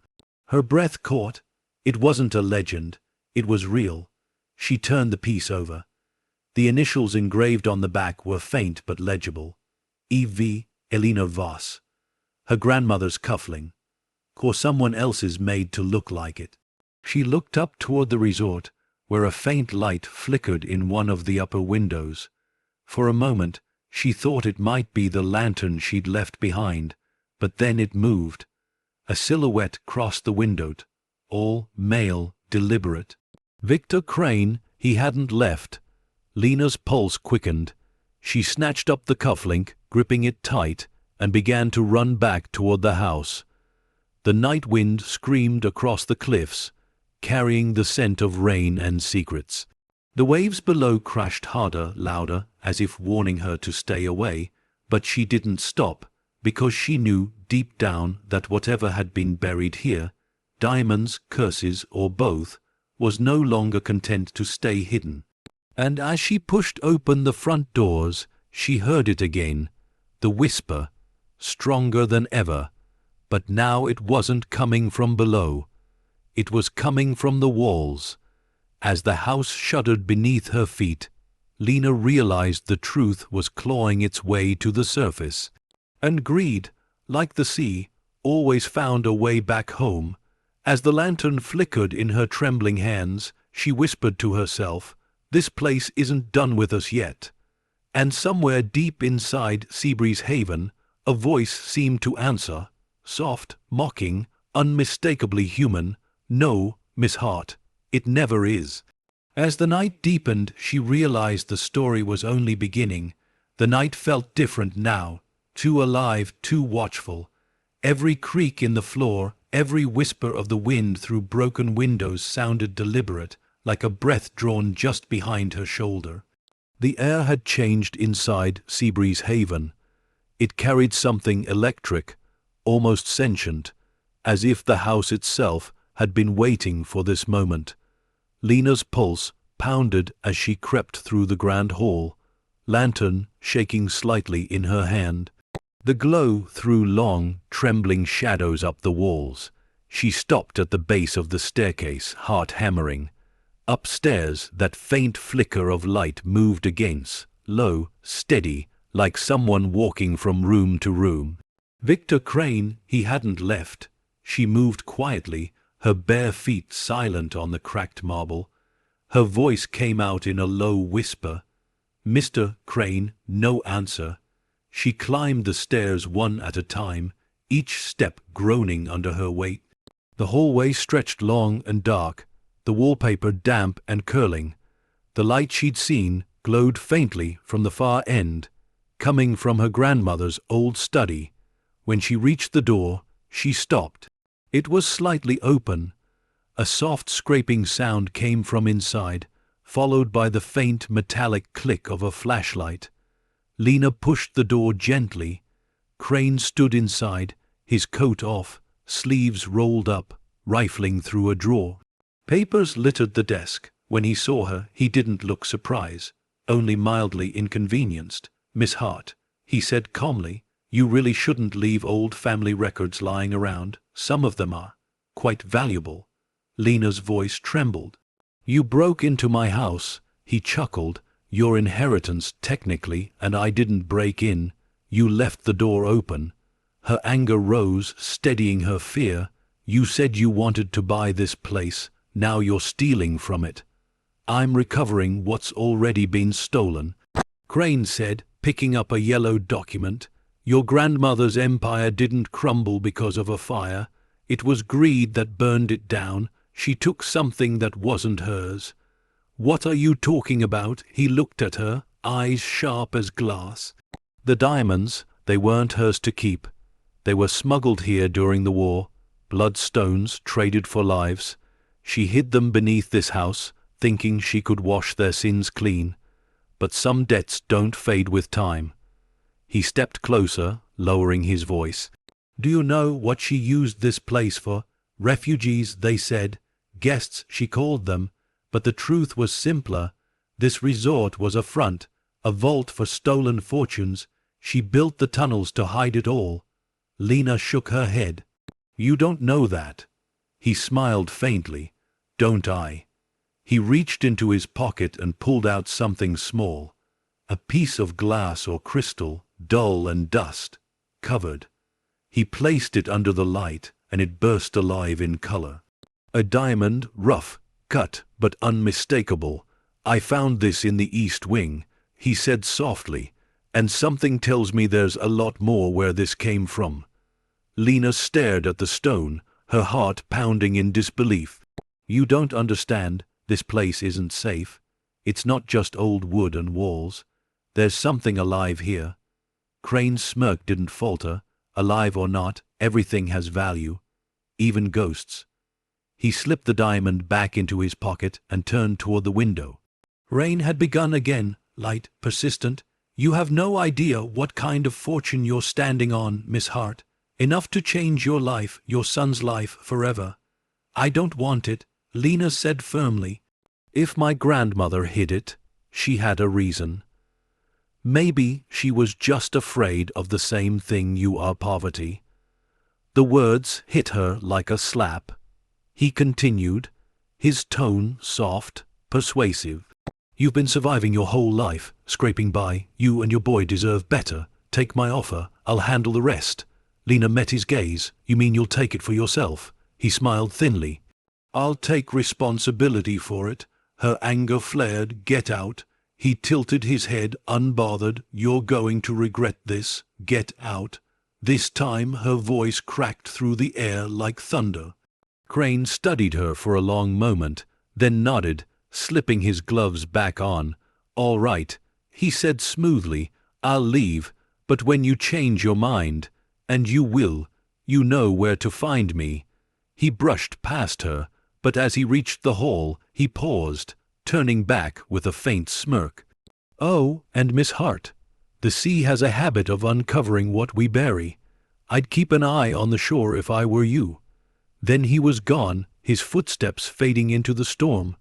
Lena stood in silence long after he'd left, staring at the faint glimmer of the desk lamp. Crane's words clawed through her mind like splinters. Blood diamonds, refugees, vault. She sifted through the papers he'd scattered, searching for answers. Most were old receipts and guest logs, irrelevant, until one page stopped her cold. A shipping manifest, date 1946. Destination, Seabreeze Haven. Contents, industrial crates labeled Marble Origin, Antwerp. At the bottom, her grandmother's signature.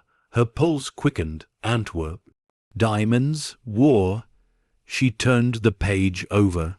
Handwritten notes filled the back. Her grandmother's scrawl, frantic, uneven. The crates arrived today. Too many questions from the men who helped unload them. Told them it was marble. Lied again. If they ever discover the truth, they'll come for us. But what else could I do? The children needed safe passage. Lena's breath trembled. Oh my God. Her grandmother hadn't stolen anything. She'd hidden it. To buy lives. The fortune beneath the house wasn't born of greed. It was born of sacrifice. And now men like Crane wanted to dig it up for profit. She went to the window. The storm had softened, but the tide was pulling hard against the rocks below. The cliffs glistened in the faint moonlight, and for a moment she thought she saw a faint shimmer at the base of the hill. Reflection beneath the waves. Something metallic. Something exposed. Her grandmother's warning echoed through her mind. The sea keeps what it loves, but it always comes to collect. Lena grabbed her coat and flashlight, leaving Noah asleep on the couch. She stepped out into the wet night, the cold wind slicing against her face. The path down to the beach was steep and treacherous, but she moved fast, driven by something deeper than fear. When she reached the sand, she saw it clearly, a jagged shape half, buried near the waterline, glinting faintly with each crash of the surf. She crouched and brushed away the grit. A crate, old, wooden, cracked open by the tide. Its lid bore the faded stenciled word, marble. Inside, beneath layers of seaweed and silt, glass jars gleamed, just like the ones in the basement. She picked one up, her fingers trembling. Diamonds, hundreds of them. Uncut, raw, catching the moonlight like frozen tears. Lena staggered back, breath shaking. It was real. The fortune her grandmother had hidden. And now the sea was giving it back. Behind her, the sound of footsteps crunched against the wet sand. She turned sharply, flashlight slicing through the dark.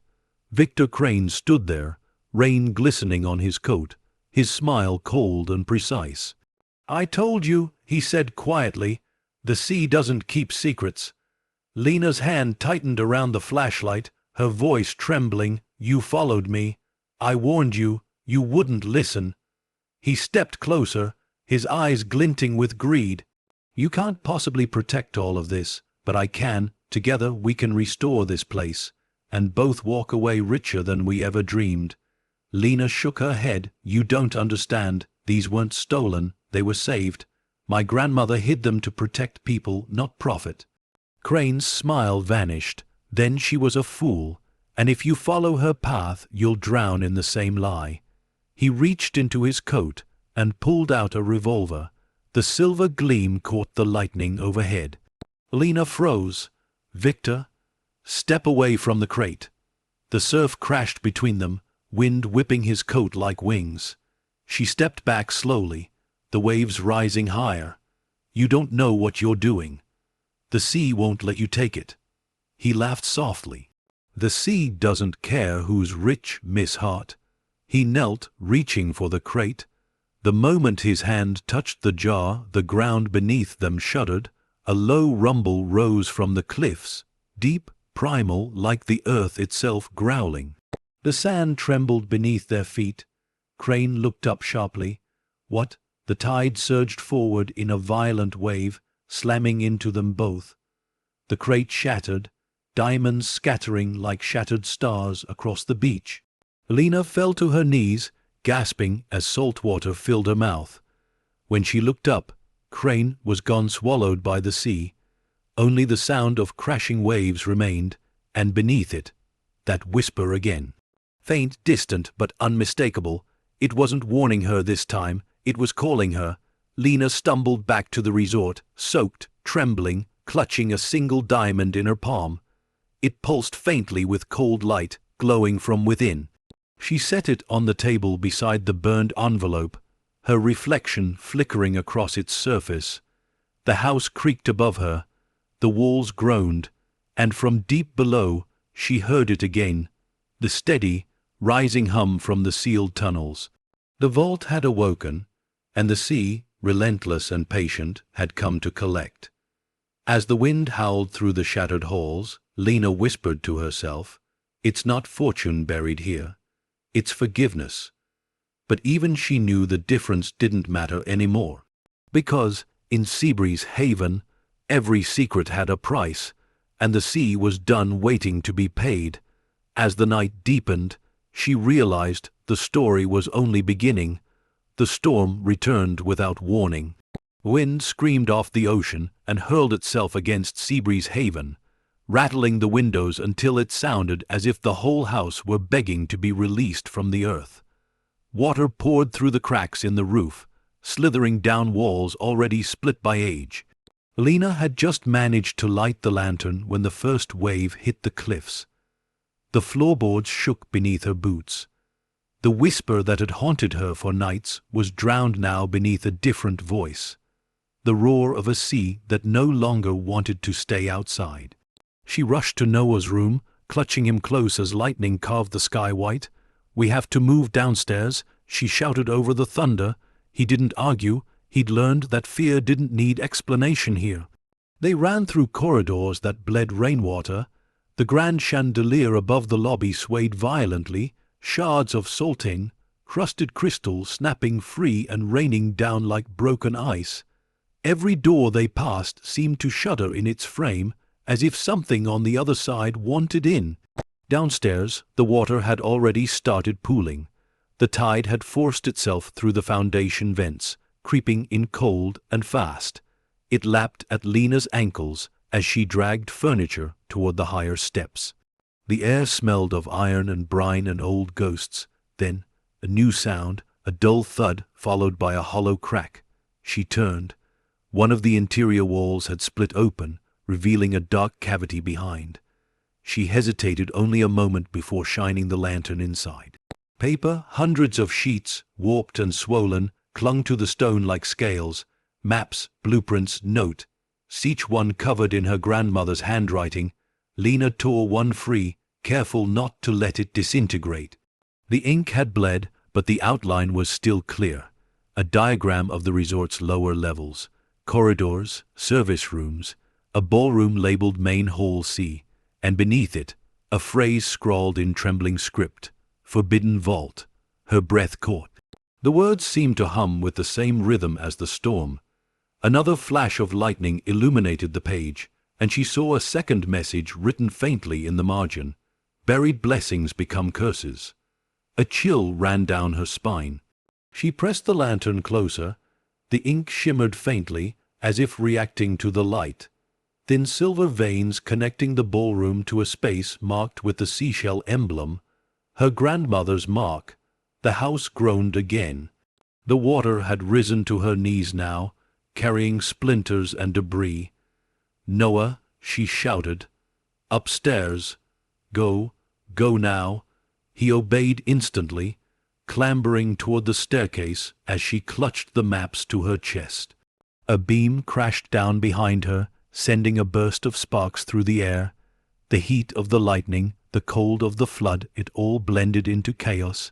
She reached the stairs just as another surge of water burst through the main doors, shoving them open with the force of a tidal breath. Rain and sea spilled together, claiming the floor. From the balcony above, Noah screamed, "Mom, I'm coming." She waded forward, pushing through the current. Her grandmother's maps fluttered wildly in her grip, pages tearing like fragile wings. She could barely see, but one word glowed brighter than the rest. Vault. The floor trembled again. but beneath the sound of thunder came something else, a low, mechanical groan. Deep beneath the ballroom, gears that hadn't moved in decades were waking. She reached the upper landing, drenched and shaking. Noah clung to her, his eyes wide with terror. "The house is sinking." "No," she whispered, staring down at the heaving floor below. "It's breathing." And she was right. The water moved not with the tide, but in pulses, drawn down through cracks between the tiles, vanishing into the structure itself. The building was swallowing it. She spread the soaked pages across the hallway floor, pressing them flat beneath the lantern's trembling light. The diagrams aligned perfectly with what she remembered of the ground plan: a hidden staircase under the ballroom, a tunnel leading into the cliffs, a steel door marked with the same emblem as the seal on her inheritance letter. Her grandmother hadn't built the resort over the sea, she'd built it into it. Thunder rolled again, closer this time. Somewhere outside, stone fractured, part of the cliff collapsing into the waves. The entire building shook. Lena gathered the papers, rolling them tight, and grabbed Noah's hand. "We have to find that door," she said, "before the sea takes the rest. Mom, it's flooding, I know, but whatever's down there, it's why this place is still standing. It's the only part the ocean hasn't destroyed." They descended cautiously, the lantern flickering with every gust. The water surged around their knees, then their waists. The ballroom doors had jammed from the pressure. Lena threw her shoulder against them until the wood gave way. The sight inside froze her breath. The once grand hall was half underwater.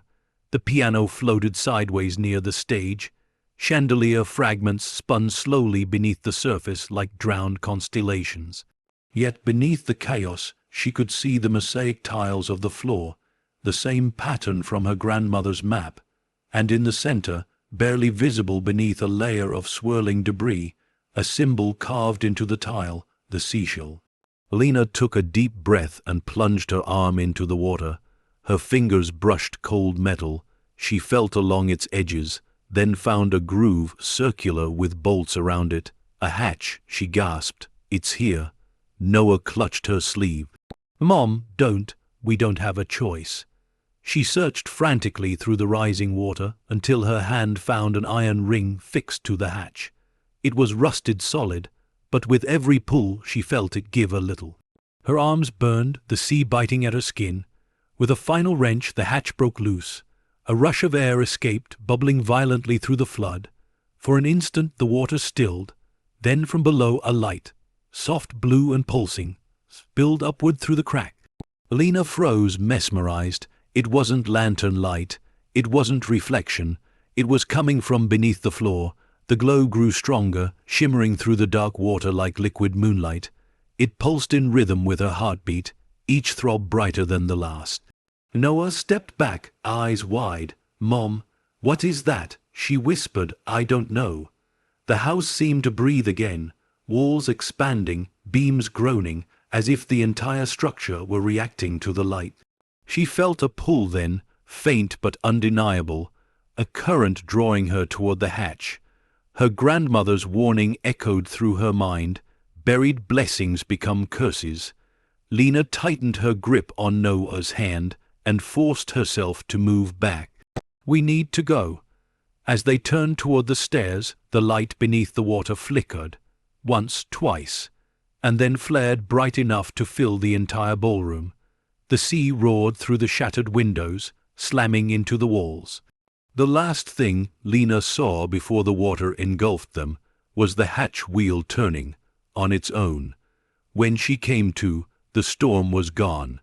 The resort was quiet again, except for the sound of dripping water and the distant, eternal whisper of the sea.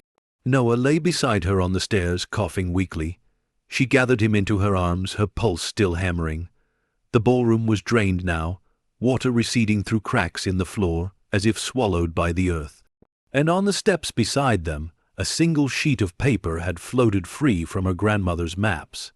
The ink was almost gone, but one line remained: "The vault is not treasure. It is confession." Lena stared at the words until her vision blurred. Then she looked back toward the ballroom floor.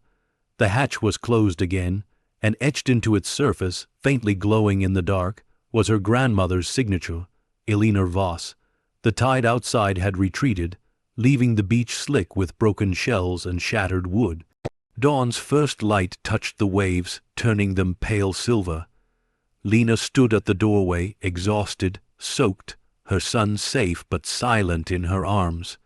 Behind her, Seabreeze Haven loomed like a survivor, its windows blind but unbroken. She knew now, her grandmother hadn't built this house to protect wealth. She'd built it to protect the world from what the sea had given her. The light beneath the water still pulsed faintly through the cracks, patient as breath. And somewhere deep below, in the tunnel she'd yet to find, the vault waited, alive, awake, and whispering her name. As the dawn wind swept the salt from her lips, Lena whispered back, "I'm coming," because the sea had returned its warning, and she could no longer pretend she didn't hear it. As the waves receded and the light beneath the floor began to stir again, she realized the story was only beginning. The sun broke weakly through a torn sky, pale light filtering through the mist that still clung to the cliffs. The storm had passed, but its ghost remained in every corner of Seabreeze Haven.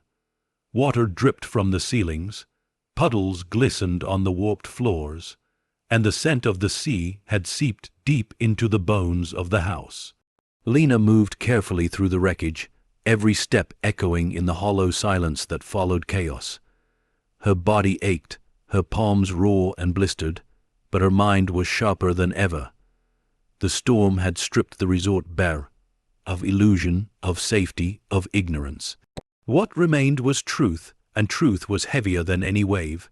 Noah followed her quietly, his small hand gripping hers. "Mom," he whispered, "what was that light?" She stopped in the middle of the ruined ballroom. The hatch, that had glowed like a living heart just hours ago, now lay silent, its metal slick with salt. "I don't know," she said softly, "but it's been waiting for a long time." He frowned. "Waiting for us? Maybe," she said, her gaze fixed on the floor. "Or maybe for someone brave or foolish enough to open it." By noon, the storm had left behind an uneasy calm. The sea shimmered deceptively calm beyond the shattered windows, but Lena could feel it, the pull of something unfinished. She needed answers. She spread her grandmother's salvaged maps across the dining table. The pages were crumpled and torn, the ink blurred, but the outlines still whispered their secrets. The same markings repeated across every drawing, lines descending into the cliffs, converging into a chamber labeled simply vault. She traced one of the lines with her finger. It led from the ballroom through a hidden passage into the cliffs beneath the resort. The same tunnels Crane had hinted at, the same tunnels her grandmother had sealed. Noah looked up from the end of the table, where he was drying one of the soaked pages with a towel. What if Grandma didn't want anyone to go there? Lena glanced at him, her heart aching with how much he resembled the mother she'd lost. "Then why leave the map behind?" He hesitated. "Maybe to warn you." The words hung in the air like fog. That afternoon, Lena ventured outside. The sky had cleared into a bruised blue, and the wind carried the scent of the storm's aftermath, sharp, metallic, and clean. The cliffs were slick with rain, glistening like glass. Down on the beach, the wreckage of the night's flood lay, scattered seaweed tangled with driftwood, broken tiles from the resort, and something else that caught her eye. A rusted metal chest, half buried in the sand. She climbed down carefully, the rocks cutting into her palms, and knelt beside it. The chest was heavy, its hinges fused with rust. She dug around it with her hands until the sand gave way, freeing it from the earth's grip. When she pried it open, the hinges screamed. Inside were more documents, sealed in waxed leather. She lifted them out carefully, her breath catching as she read the top page. Project Haven, Phase Roman 2, Storage and Containment. Her grandmother's signature was scrawled at the bottom. Lena flipped through the rest, her eyes scanning sketches and blueprints. She didn't understand diagrams of chambers, airlocks, and mechanical seals. And at the center of it all, something labeled the core room. The annotation beside it sent a chill through her spine. Activated only during high tide. Do not breach. Do not disturb the light. She looked back toward the cliffs, her pulse quickening. The hatch in the ballroom, the light beneath the floor, everything connected. Elena Voss hadn't built a prison for wealth. She'd built a prison for whatever that light was. The more she thought, the clearer it became. The diamonds Crane had hunted weren't mere gemstones. They were fragments of something older, maybe not even of this world. Her grandmother had disguised them as treasure to keep them hidden. Lena clutched the papers to her chest as the wind tore at her hair. The sea shimmered like liquid metal under the sun, and she could almost feel its gaze, patient, endless, sentient. The world above didn't deserve what lay beneath, and yet fate had chosen her, the last of the bloodline, to face it. That night, as the wind began to rise again, she worked by lantern light in the ballroom. The boards creaked beneath her, and water dripped from the ceiling in steady rhythm. She'd managed to unearth the edges of the hatch, clearing away debris and mud. Noah sat nearby, drawing quietly on the back of an old map. "What are you doing, Mom? Looking for the truth," she said, prying at the edges of the hatch. He frowned. "But the truth hurt Grandma, didn't it?" Lena paused. His voice was soft but certain, the kind of honesty only a child could wield. She placed a hand on his shoulder. "Maybe, but sometimes the only way to stop something from hurting is to understand it." He nodded slowly. "I don't want you to get hurt too." She smiled faintly, brushing a lock of hair from his face. "I won't, I promise." But even as she said it, she didn't believe it. Around midnight, the tide began to rise again. The sound of the waves grew louder, pounding like a heartbeat against the cliffs. Lena worked faster, the lantern trembling beside her. The last piece of wood gave way, revealing the full outline of the metal hatch. She brushed away the mud and salt, revealing an inscription etched into the steel: "For the sins we buried, not the treasures we kept." Her grandmother's voice echoed in her memory. Buried blessings become curses. She ran her fingers over the engraving. "You tried to warn me, didn't you?" she whispered. The air changed. A faint vibration rolled through the floor, not from the sea, but from below. The light that had been dormant since dawn began to stir again, seeping through the cracks, blue at first, then shifting to a deep, golden glow that pulsed in rhythm with the tide. Lena stepped back, clutching Noah. "Stay behind me." The hatch quivered. Then, with a deep metallic sigh, the bolts began to turn. "No," Lena breathed, "not again." She grabbed a crowbar and slammed it against the handle, trying to wedge it shut, but the force beneath was unstoppable. Water began to bubble up through the seams, glowing faintly with that same impossible light. The floorboards trembled, vibrating with life. "Mom," Noah cried, "it's opening. I see it." She pushed harder, her muscles screaming, but the handle kept turning slow, deliberate, like the hand of a clock. Then suddenly everything stopped, the light faded, the vibration ceased, the room fell silent. Lena stared, breathing hard, her palms raw from the effort.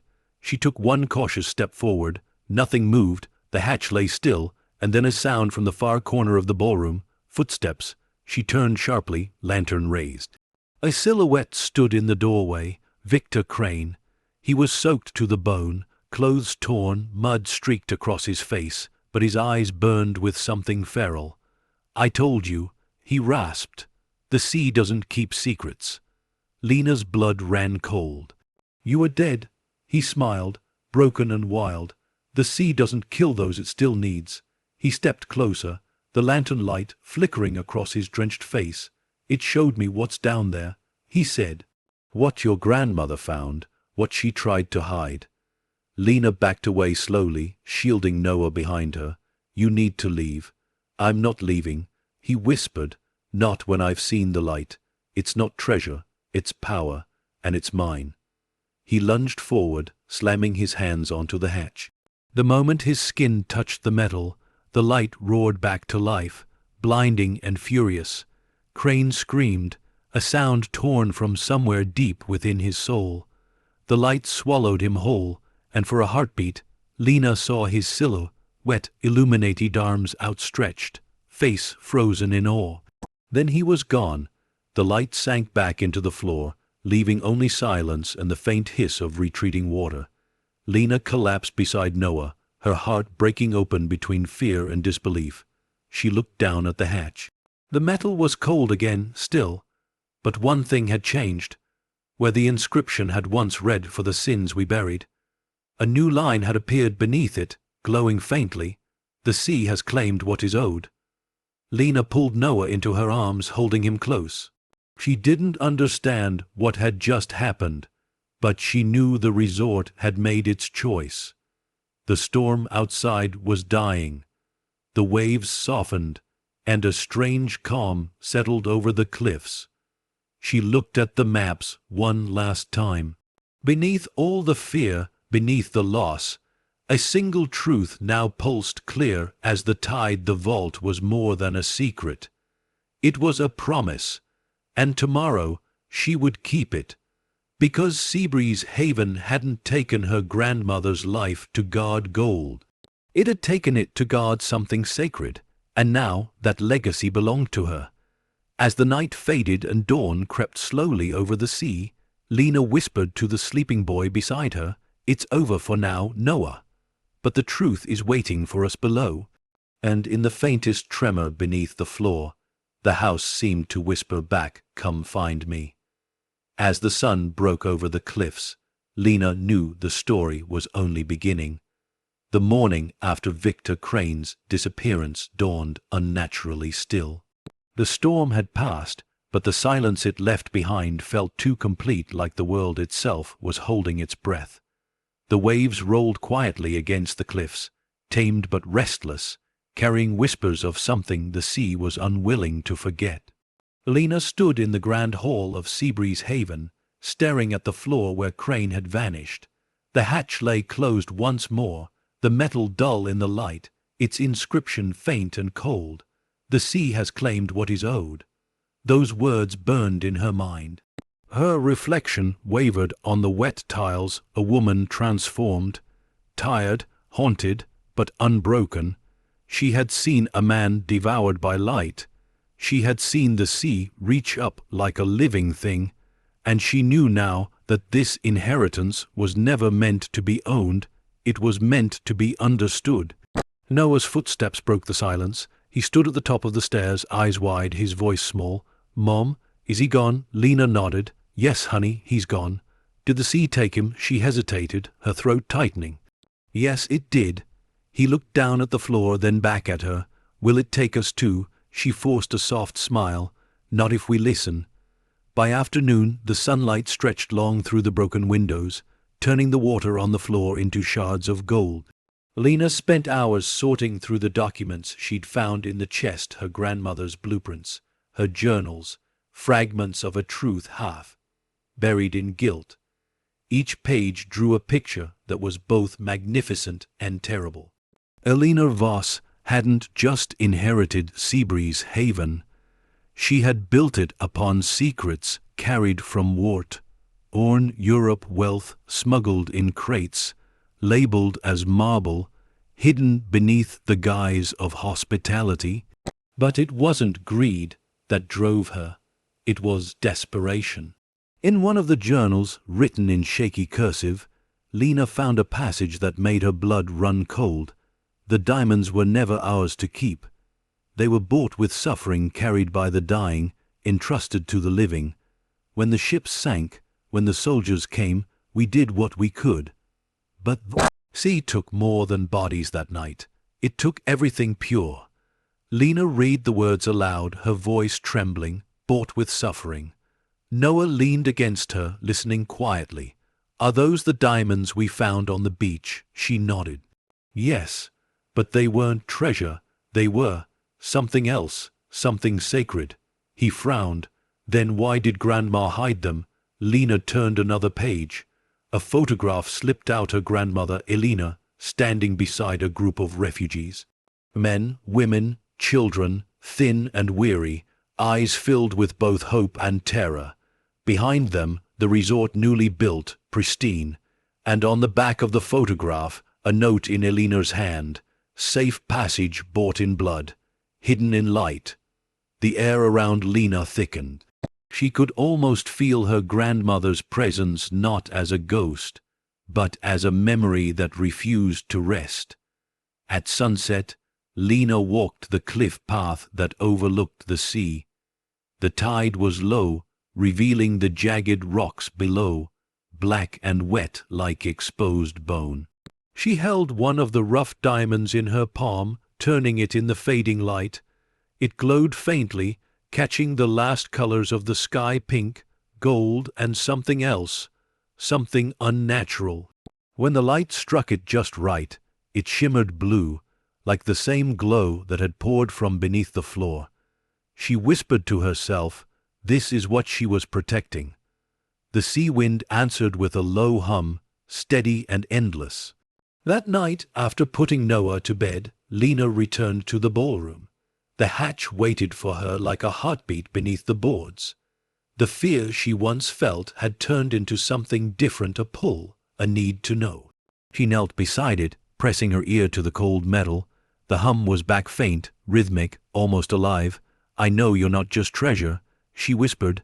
"Tell me what you are." The metal was silent, but something deeper stirred within her, a sense of inheritance, not of wealth, but of burden. Her grandmother's blood flowed in her veins, and it carried with it not gold, but guilt. She rose to her feet and walked toward the study. The documents spread across the desk formed a mosaic of revelation. Maps, journals, names, and then a letter she hadn't noticed before, folded neatly, sealed with wax that bore the same seashell emblem as the original inheritance letter. Her hands trembled as she broke the seal. Inside, her grandmother's voice seemed to echo through time. "My dearest Lena, if this reaches you, then you have found the vault, and the sea has already spoken. You must understand what we did was not theft, it was salvation. We took the diamonds from the men who used them to buy death, and we turned them into a passage for those who sought life. But salvation has a price. The sea remembers every debt, and Seabreeze Haven became its witness. The vault below holds not gold, but memory. It hums with what we could not carry: sorrow, hope, and the ghosts of every soul we saved. Promise me, when the time comes, you will not claim it as your own. What we hide in darkness must someday heal in light." Lena, read the last line again and again. "What we hide in darkness must someday heal in light." Her grandmother had built the vault not as a tomb for treasure, but as a sanctuary, a memorial sealed in the sea's embrace. Tears blurred her vision. "You were never greedy," she whispered. "You were trying to make it right." The next morning, Lena returned to the beach with the letter in her hand. The tide had washed away the remnants of the storm, leaving the sand smooth and clean. She knelt by the water's edge, letting the foam touch her fingers. From her pocket she drew the rough diamond. It caught the sunlight, scattering it in shards across the water. For a moment it looked like a fragment of the sky itself. Noah's voice called behind her. "Mom, what are you doing?" She smiled faintly, saying thank you. He came closer, holding her hand. "To who?" She looked out over the sea. "To the ones who came before, to the ones who saved us." She dropped the diamond into the surf. It vanished with a small, soft splash, swallowed by the tide. For a heartbeat, the water shimmered blue, the same light that had glowed beneath the ballroom. Then it faded, leaving only the sea's endless rhythm. As they walked back to the resort, the wind carried a faint sound, not the hum of a machine, but a voice, soft and full of peace. It whispered a name, Elena. Lena stopped, eyes wide, her heart trembling. She looked back at the ocean. its surface glittering like 1,000 diamonds beneath the sun, and for the first time since she'd arrived, Seabreeze Haven didn't feel cursed. It felt alive, like a heart finally forgiven. But beneath that calm, Lena knew something still waited below. The vault wasn't just a monument, it was a message. Her grandmother had left it for her not to guard, but to finish. As the wind brushed against her face, Lena whispered, "I'll see it through." The tide rolled in gentle reply, washing over her footprints and erasing the past. And somewhere deep beneath the cliffs, the vault's hum began again, not angry this time, but steady, patient, like a heartbeat ready to tell its story. As the day faded into a gold horizon, Lena knew one truth above all: the diamonds were never about wealth. They were about who paid the price to make them shine, and the story of Seabreeze Haven, her family's story, was only beginning. By nightfall, the wind had calmed, but Lena couldn't sleep. The sea outside murmured softly against the cliffs, not in anger this time, but in rhythm, almost as if breathing with her. The letter from her grandmother lay open beside her lantern, the paper trembling gently with each coastal gust. Noah slept peacefully across the room, his face lit faintly by the golden flame. He looked weightless, untouched by the ghosts that haunted this place. Lena envied that. Childhood had a way of filtering out darkness, of seeing beauty where adults only saw consequence. But Lena couldn't turn away anymore.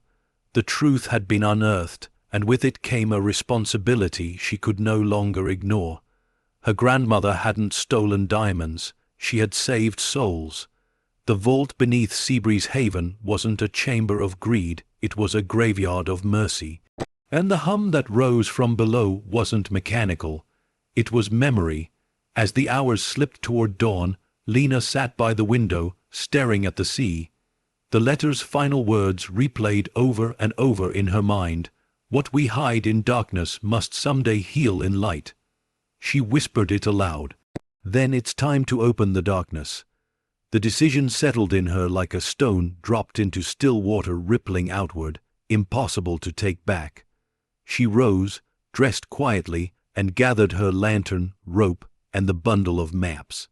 Her hands trembled, but her heart was steady. She glanced back at Noah one last time. He stirred but didn't wake. "Stay asleep, baby," she murmured. "You've done enough living in shadows." And with that, she descended into the hall. The air was cold and heavy. The boards creaked beneath her bare feet, as though whispering warnings in the dark. She passed through the lobby, the portrait of her grandmother looming above the reception desk, Elena Voss, eternally calm, eternally watching. Lena paused before it, whispering, "I understand now. I promise I'll finish what you started." Then she continued toward the ballroom. The door resisted her push, swollen with moisture from the flood. When it finally gave, a draught of air swept past her, cool, mineral, and ancient. The hatch in the center of the floor glimmered faintly beneath the lantern light. She knelt beside it, brushing away the salt that crusted along the edges. Her grandmother's inscription was still there, worn but legible: "For the sins we buried, not the treasures we kept." "Let's see what you meant, Grandma," she whispered, tightening her grip on the wheel. It turned easily this time, almost too easily. The seal released with a hiss, exhaling a century of trapped air. The scent that followed was strange: sea salt, rust, and something faintly floral like lilies after rain. Lena lifted the hatch and shone her lantern inside. A narrow stairwell descended into blackness, the stones slick and gleaming. The hum that had haunted the house grew stronger, vibrating up through her bones. For a moment she hesitated. The last time someone had gone down there, the sea had taken him, but this wasn't greed, this was purpose. She descended. The deeper she went, the louder the hum became, steady, low, almost like the sound of a heartbeat pulsing through the rock. Water dripped from the ceiling in slow, rhythmic patterns. The air was thick and cold, heavy with history. At the bottom of the stairs, she reached a metal door. Unlike the hatch, this one was engraved with intricate designs, swirling patterns of waves and shells. And in the center, that same seashell emblem that had followed her since the day the letter arrived.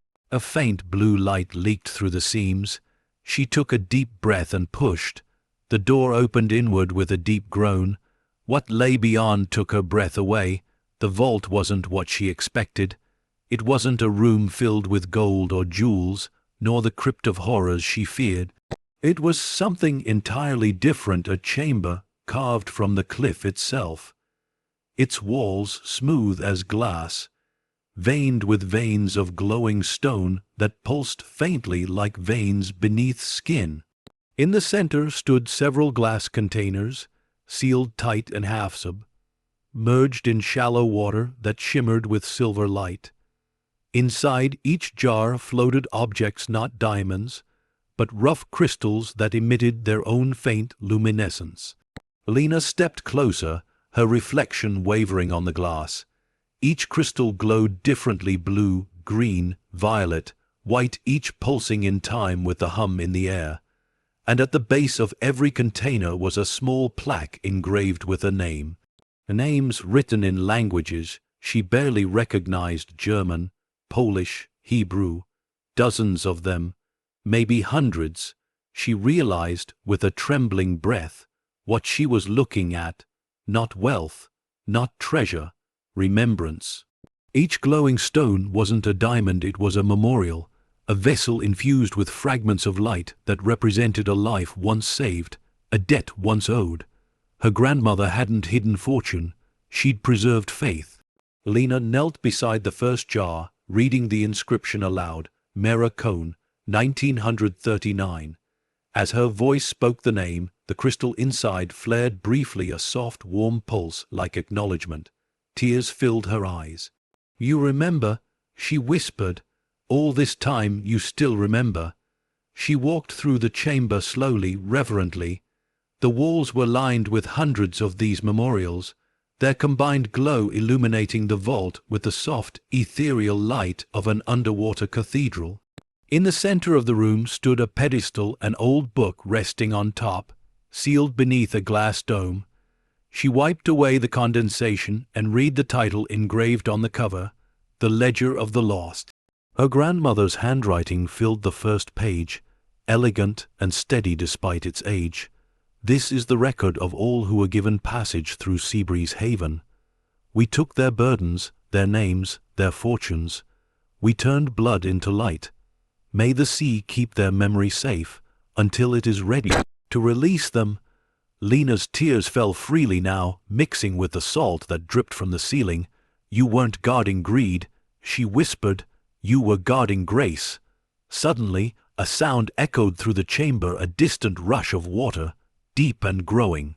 The hum rose, resonating through the floor.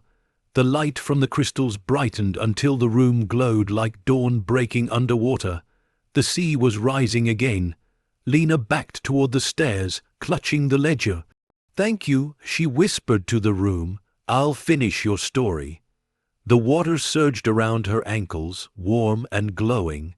It didn't feel hostile, it felt alive, wrapping around her like a farewell embrace. And in the rush of the tide, a voice spoke, soft, familiar, undeniably her grandmother's. "The sea does not take, child, it returns." Lena gasped, heart pounding. "Grandma," but the voice was gone, swallowed by the hum and the rising light. The crystals pulsed one last time, each glowing in unison, a heartbeat of pure radiance, before dimming back to their gentle shimmer. The water receded as quickly as it had risen, leaving the chamber quiet once more. Lena stood trembling, clutching the ledger to her chest. The air smelled of salt and lilies again, and for the first time the whisper in the house was gone. When she emerged into the ballroom, dawn was breaking over the sea. The sky was streaked with gold and rose, and the tide lay calm against the cliffs. Noah stood at the top of the stairs, rubbing his eyes. "Mom," she smiled through tears. "It's okay, baby. Everything's okay now." He looked past her toward the open hatch. "Did you find it?" She nodded. "I found the truth." "What was it?" She looked out the broken window, the sunrise reflecting off the endless waves. "It was love, Noah. The kind that saves even after it's gone." She climbed the steps and held him close, her heart both heavy and light. Outside, the wind carried the faint scent of salt and lilies. The sea was calm for now, but Lena knew beneath the surface, the vault still glowed, holding the memory of every soul Elena Voss had saved. And in that light, the curse was broken. As the sun rose higher over Seabreeze Haven, its rays spilled through the cracks in the walls, bathing everything in gold, and Lena understood her inheritance wasn't a fortune of diamonds. It was the bloodline of redemption, and the story, shimmering now with the promise of healing, was only beginning. The calm that followed the revelation was too perfect, too still, the kind of peace that always comes before something breaks. The sea outside lay like glass beneath the morning sun, but Lena could feel it, a tension beneath the waves, a heartbeat that didn't belong to the tide. Seabreeze Haven was quiet again, but not empty. It listened. The walls no longer whispered as before, but the air carried a strange pressure, a hum of anticipation, like the house itself knew that its secrets had not yet finished their work. Lena moved through the halls in silence, the ledger from the vault clutched to her chest.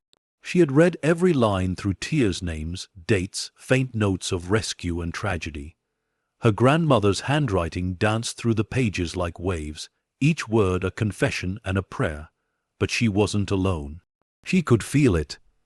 Every now and then, she'd catch movement in the corner of her vision, a flicker of shadow that vanished when she turned. Footsteps that didn't echo hers. Doors that creaked softly, though no wind passed through the house.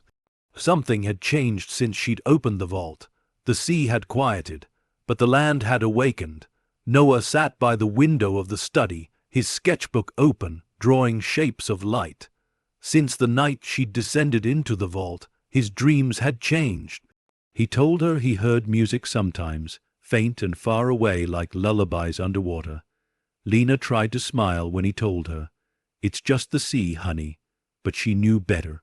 The sea had taken Victor Crane, yet part of his presence still lingered in the dampness that never dried, in the faint scent of salt that clung to every room. The light from the vault had cleansed the curse, yes, but something darker had come with it. Light, after all, doesn't just reveal truth. It also casts new shadows. That afternoon, Lena went into town for the first time in weeks. The coastal road shimmered under the sun, puddles still glinting from the last storm. People recognized her, the woman who'd inherited the haunted resort. Some crossed the street to avoid her, others whispered behind her back. She ignored them until one voice stopped her cold. "Mrs. Hart." She turned. A man stood by a black SUV, his coat immaculate, his expression measured. He held out a business card between two fingers. "Detective Harlan Briggs." He said, "County Investigations. Mind if we talk?" Her stomach tightened. "What about Victor Crane?" he said. Her pulse jumped. He continued before she could answer.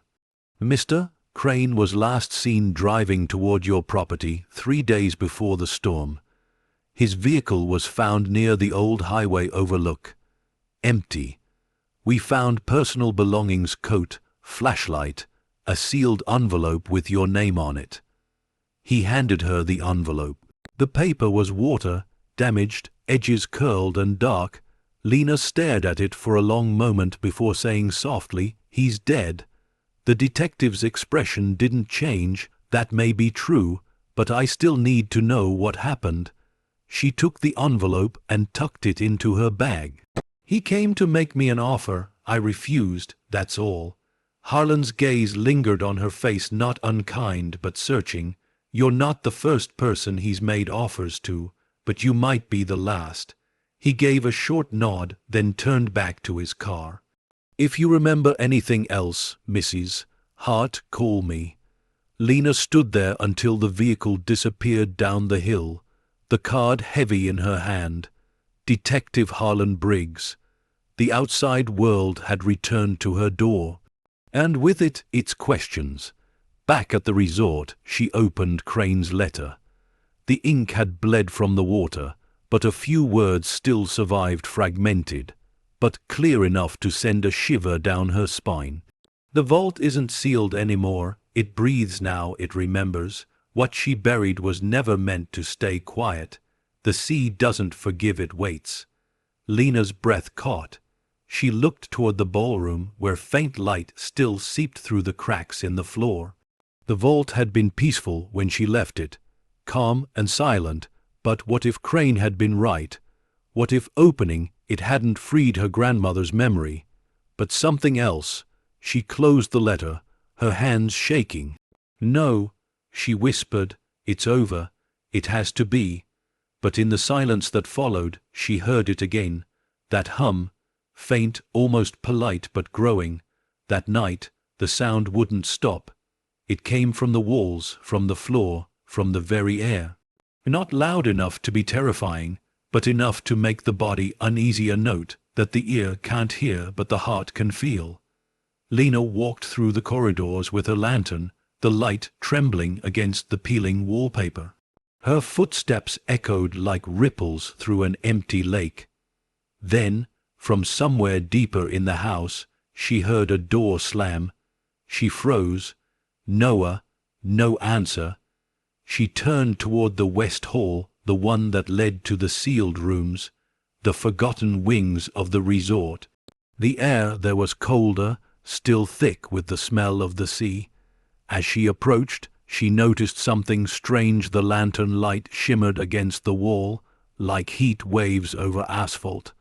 The wallpaper there was damp, glistening, though she hadn't seen water leak this far since the flood. She pressed her palm to it, cold, pulsing, and beneath the wall a whisper, not like before, not chaotic. This one was clear, deliberate. "You shouldn't have opened it." Lena stumbled back, heart racing. "Who's there?" The whisper came again, from the walls, from the floor, from everywhere. "You brought them back." The lantern flickered, the hum deepened, then footsteps, slow, heavy, deliberate, coming from the far end of the hall. Lena's voice broke into a whisper. "Noah, stay upstairs." The air grew colder with each step. The figure that emerged from the shadows wasn't a ghost, nor a reflection. It was a man drenched, pale, his clothes torn and salt-stained. Victor Crane. Lena froze, breath caught in her throat. No. He smiled faintly, the same polite smile he'd worn the first day they met. "I told you, Miss Hart, the sea doesn't kill what it still needs." His eyes glowed faintly, not from reflection, but from within. That same impossible blue light. Lena stumbled backward, voice trembling. "You're not real." He took another step. "You opened the door, you let it breathe, now it wants you too." She ran. She reached the staircase, shouting for Noah, but the house had changed, corridors twisting, walls stretching. Every room she entered folded into another. The hum had become a roar now, filling her chest with panic. Crane's voice followed her through the storm of echoes. "Your grandmother made a deal with the sea. You broke it." She burst into the lobby and grabbed Noah, pulling him from his room. "We're leaving. Now." The boy's eyes were wide with terror. "Mom, he's outside." Lena froze. Outside the cracked front doors, through the haze of the stormlight, stood figures, dozens of them. Men and women, their faces pale and glistening like marble, eyes shining faintly blue. The ocean's forgotten guests, the ones her grandmother had saved, the ones the sea had come to reclaim. Lena held her son close as thunder rolled over the cliffs, the house trembling in its foundations. The tide was rising again, and Seabreeze Haven, reborn in the stormlight, had become a gate, As the waves crashed against the rocks and the lights flickered to life across the abandoned halls, Lena understood the past wasn't haunting her. It was reclaiming her. The sea had kept its promise. The sea had come to collect. And as the shadows moved closer, whispering her name through the roar of the wind, Lena knew that her family's story, their curse, their redemption had only begun to unfold. As the thunder echoed through the hollow corridors, she whispered back into the dark, "You'll have to take me yourself." And Seabreeze Haven answered, its windows glowing with the color of the sea, alive once more.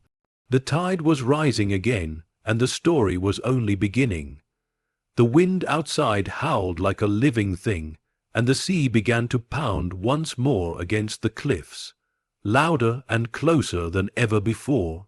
Seabreeze Haven trembled in its foundations, windows rattling as if the house itself was gasping for air. Lena pulled Noah deeper into the hall, away from the silhouettes that pressed against the glass-pale faces shimmering with sea light, eyes like small blue fires. They didn't move naturally. Their bodies swayed with the rhythm of the tide, as if still obeying the ocean's pull. Noah clung to her, shaking. "Mom, who are they?" Lena's voice was barely a whisper. "The ones Grandma saved, the ones the sea never forgot." The floorboards groaned beneath their feet. The chandelier above the lobby flickered and swung, throwing fractured light across the walls. The glass in the windows trembled, veins of salt spreading through them like cracks in ice. And then one of the figures stepped forward. The glass didn't shatter, it melted. A slick stream of water poured through, glowing faintly blue, carrying the outline of a hand. Lena backed away, dragging Noah with her. Upstairs they ran. The house moaned and shifted, each step shaking dust from the ceilings. Behind them, the glass gave way completely, not with a crash, but with a sound like water rushing through lungs. The first of the drowned souls entered. Upstairs, Lena slammed the door to their room and shoved a dresser against it. The whispering returned, a low, overlapping murmur, hundreds of voices blending together in sorrow and accusation. She could hear them below, their footsteps soft but steady, water dripping from their clothes, their breaths echoing like sighs trapped in glass. Noah's voice was small. "Mom, they're saying something." Lena froze. "What do you mean?" He tilted his head, listening. "They're calling your name." Her blood ran cold. She pressed her ear against the door. Beneath the chorus of whispers, one voice rose above the rest, clearer, stronger, heartbreakingly familiar. "Lena, come to the light." Her breath caught. "Grandma," Noah clutched her arm, "don't go." But the voice came again, closer now, full of aching sadness. "You must finish what I couldn't." Lena's throat tightened. She turned toward the window. The sea outside glowed faintly, light rising from beneath the waves like a heartbeat.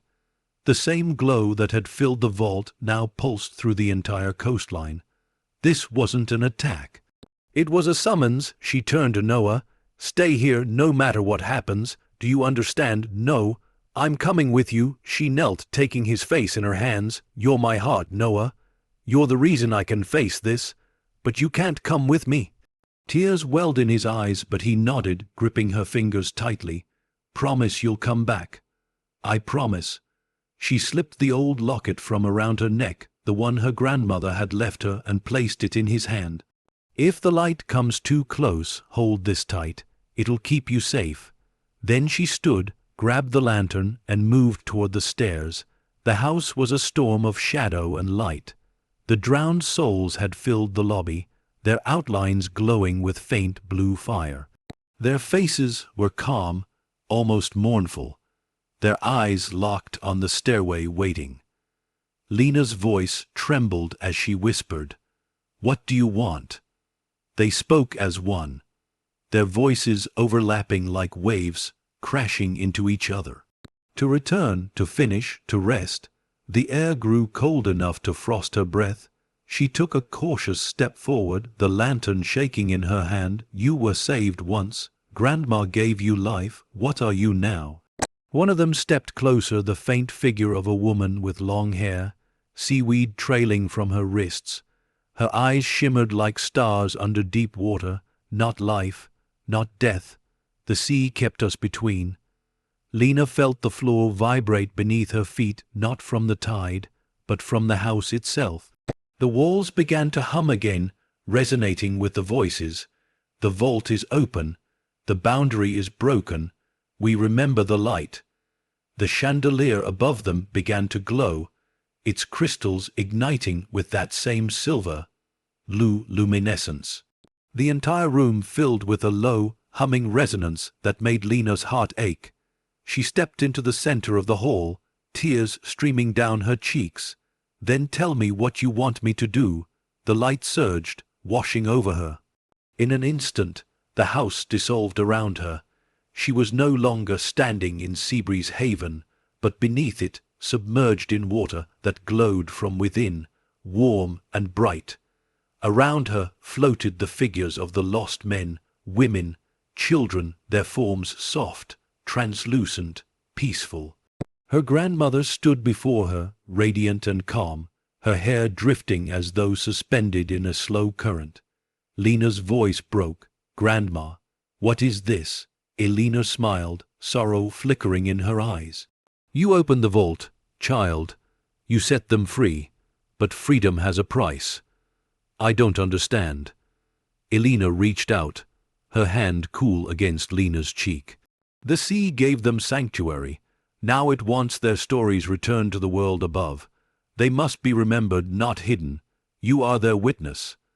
Lena's tears mingled with the glowing water. "Then how do I help them?" Elena stepped back.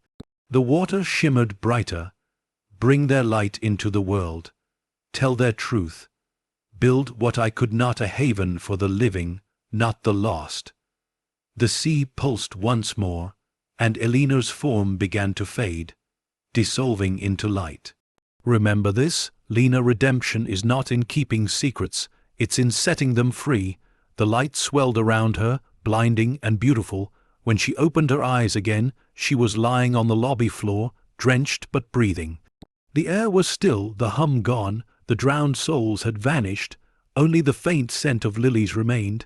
She looked up to see Noah standing at the top of the stairs, holding the glowing locket. "Mom," she smiled through her tears. "It's okay, baby, they're gone." He ran down to her, hugging her tightly. "I saw her, the lady in the light." "I know," she whispered. She was saying goodbye. Outside, dawn was breaking once more, painting the waves gold. The sea lay calm, its surface glistening as though sprinkled with a million tiny diamonds. Lena stepped out onto the veranda, feeling the first rays of sunlight on her face. The resort behind her no longer felt haunted. It felt empty, at peace. Her heart finally exhaled, but she knew this wasn't the end. The ledger still waited on the table inside, a map of stories unfinished. The sea had given her a mission, one that stretched far beyond the cliffs of Seabreeze Haven. The shadows were gone, the light remained, and for the first time, Lena understood her grandmother hadn't left her a burden. She had left her a purpose. As the wind swept through the open doors, carrying the scent of salt and memory, Lena whispered, "I'll finish it, Grandma. I promise." The sea shimmered in reply, calm and eternal, and as the sun rose higher, bathing the broken resort in golden light, Lena knew with absolute certainty the curse was never the sea. It was silence, and she was the one meant to break it. As the waves whispered her name and the horizon glowed with morning fire, she closed her eyes and breathed deeply. The story was far from over. It was only beginning. The peace didn't last. For 2 days the sea lay still, the air clear and soft, as though nature itself had paused to breathe. Lena dared to hope it was over, that the light had finally settled, that her grandmother's story had found its rest. But by the third night the wind changed. It came without warning, a hard, dry gust that slammed the shutters and carried the scent of diesel and smoke instead of salt. Noah woke first, his voice trembling as he pointed toward the dark horizon. "Mom, there are lights out there." Lena went to the window. Out past the cliffs, through the thin mist, she saw them, 3 boats cutting across the water, their beams slicing the night. Not fishermen, not the Coast Guard. The sea, once her enemy, now looked helpless beneath the glare of those searchlights. Lena's pulse quickened. She knew exactly who they were. By morning, the boats were anchored off the bay. Men in dark coats trudged up the cliffs, heavy equipment glinting on their backs. At their center walked a man Lena didn't recognize, but his confidence was unmistakable, the kind born of money and power. Victor Crane's replacement. He wasn't here for her grandmother's truth. He was here for the treasure, the diamonds, the legend, the story the world refused to let die. And now, thanks to Crane's obsession and the stories that would follow his disappearance, Seabreeze Haven had become valuable again, not as a resort, but as myth. Lena's heart pounded as she watched from the balcony. "They're going to dig it up," she whispered. "They're going to destroy it." Noah clutched her hand. "Can't we stop them?" She stared at the approaching figures, 6 men, carrying drills and floodlights, heading straight for the ballroom. "We can try." By noon, the men had broken through the front gate. Their leader introduced himself as Marcus Vale, though his tone carried no courtesy. He was sleek, polished, with the cold precision of a vulture circling something already dead. "Mrs. Hart," he said smoothly, "you've been difficult to reach. My late associate, Victor Crane, left unfinished business here." Lena stood firm. "There's nothing here for you." He smiled faintly.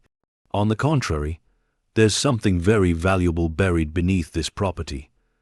My investors are prepared to compensate you generously for your cooperation. I'm not selling. Then I'm afraid you're trespassing on what's about to become an excavation site." Behind him, his men were already unloading equipment, drills, crowbars, generators. They didn't wait for permission. They'd come to take what they wanted. Lena stepped in front of the ballroom doors, blocking their path. "If you break through that floor, you'll bring down more than a wall. You'll destroy what's keeping this place together." Marcus tilted his head, amusement flickering across his face. "That's a risk I'm willing to take." By dusk, the machines were running. The sound of drills pierced the still air, echoing off the cliffs. The hum of the vault below began to rise in protest, a low, thrumming resonance that made the walls shake. Noah covered his ears. "It's angry, Mom." Lena grabbed his shoulders, steadying him. "No, honey, it's warning us." She turned toward Marcus, shouting over the noise. "You need to stop. This place isn't a mine, it's a memorial." Marcus ignored her. "Memorials can wait. Fortunes can't." One of his men struck something solid beneath the tiles, a clang that reverberated like a bell. The drill jammed, sparking as blue light burst from the cracks. The men stumbled back, swearing. Marcus stepped closer, his eyes gleaming. "There it is." The ground trembled beneath their feet. Lena felt it before she heard it, a deep, guttural roar from below, like the sound of 1,000 tides breaking at once. The ballroom floor split down the center, a fissure glowing with liquid light. The hum turned into a scream. "Turn it off," Marcus shouted, but his men were already panicking. Equipment sparked, lights flickered, and water began to surge through the crack, flooding the room in seconds. Lena grabbed Noah's hand and pulled him toward the stairs. "Run!" The sea had come for its own. The water rose fast, not dark like stormwater, but luminous, pulsing with the same ethereal glow she'd seen in the vault. It wasn't just flooding, it was alive. The machines shorted out, explosions cracking through the air as power lines snapped. One of the men slipped, screaming as the light touched him, and in an instant he was gone, dissolved into the glowing tide. Marcus stumbled backward, eyes wide with horror. "What is this?" Lena turned, breathless. "You wanted the treasure, that's it. The sea doesn't give, it takes." They burst into the main hall, water crashing behind them, the floorboards heaving as the sea poured upward through the foundation. The walls cracked, paint peeling away in long, curling strips. Marcus followed, drenched and furious. "You did this," he shouted. "You unleashed it." Lena spun on him. "You think I control this? My grandmother sealed it for a reason. You broke the seal. You woke it up." He raised his pistol, hand shaking. "Then you're going to help me put it back." Before he could fire, the floor beneath him split open. The water erupted upward, swallowing him in a burst of glowing light. His scream was brief, then silence. The house groaned like something alive and in pain. Lena turned toward Noah. "We have to get to the roof." They climbed the grand staircase, the water chasing them, surging higher with every heartbeat. The light filled the halls, climbing the walls like fire. By the time they reached the upper floor, half the resort was submerged. Windows shattered one by one, waves pounding through the halls. The wind howled through the broken ceilings, rain pouring in from above. They reached the rooftop balcony just as the first beam of moonlight broke through the clouds. The sea below churned, glowing blue and white, swirling around the cliffs like a vortex. Lena pulled Noah close, both of them soaked and trembling. She looked down and saw the ballroom roof buckling beneath the water's force. In that moment she heard her grandmother's voice again, soft but clear, carried by the wind. "The sea will take what it needs. Let it go, child." Tears blurred Lena's eyes. "If I let go, we'll drown." "Not if you trust it." The water surged higher, reaching the balcony's edge. Noah buried his face in her shoulder. "Mom, please." She held him tight, whispering, "Hold on to me, no matter what happens." The next wave hit them like thunder. For one blinding moment, everything disappeared. The resort, the cliffs, even the night sky. Lena felt herself pulled under, weightless, spinning in light and sound. The water wasn't cold anymore. It was warm, familiar, full of voices she almost recognized. She opened her eyes underwater and saw them, the souls her grandmother had saved, drifting in the current, their faces peaceful. They weren't angry, they weren't lost, they were free. One of them reached for her, and through the glow, Lena saw Elena's face. Her grandmother smiled, her hair floating around her like a halo. "You kept the promise," she said. "Now let it rest." The light brightened until it consumed everything, and then silence. When Lena gasped for air, she was lying on the cliffs above the resort, the dawn light just beginning to touch the horizon. Noah was beside her, coughing, alive. Below them, Seabreeze Haven was gone. The sea had taken it, every wall, every beam, every trace of its haunted history. Only the water remained, calm and shimmering, reflecting the sky. Lena held her son close, the salt of the ocean mixing with the salt of her tears.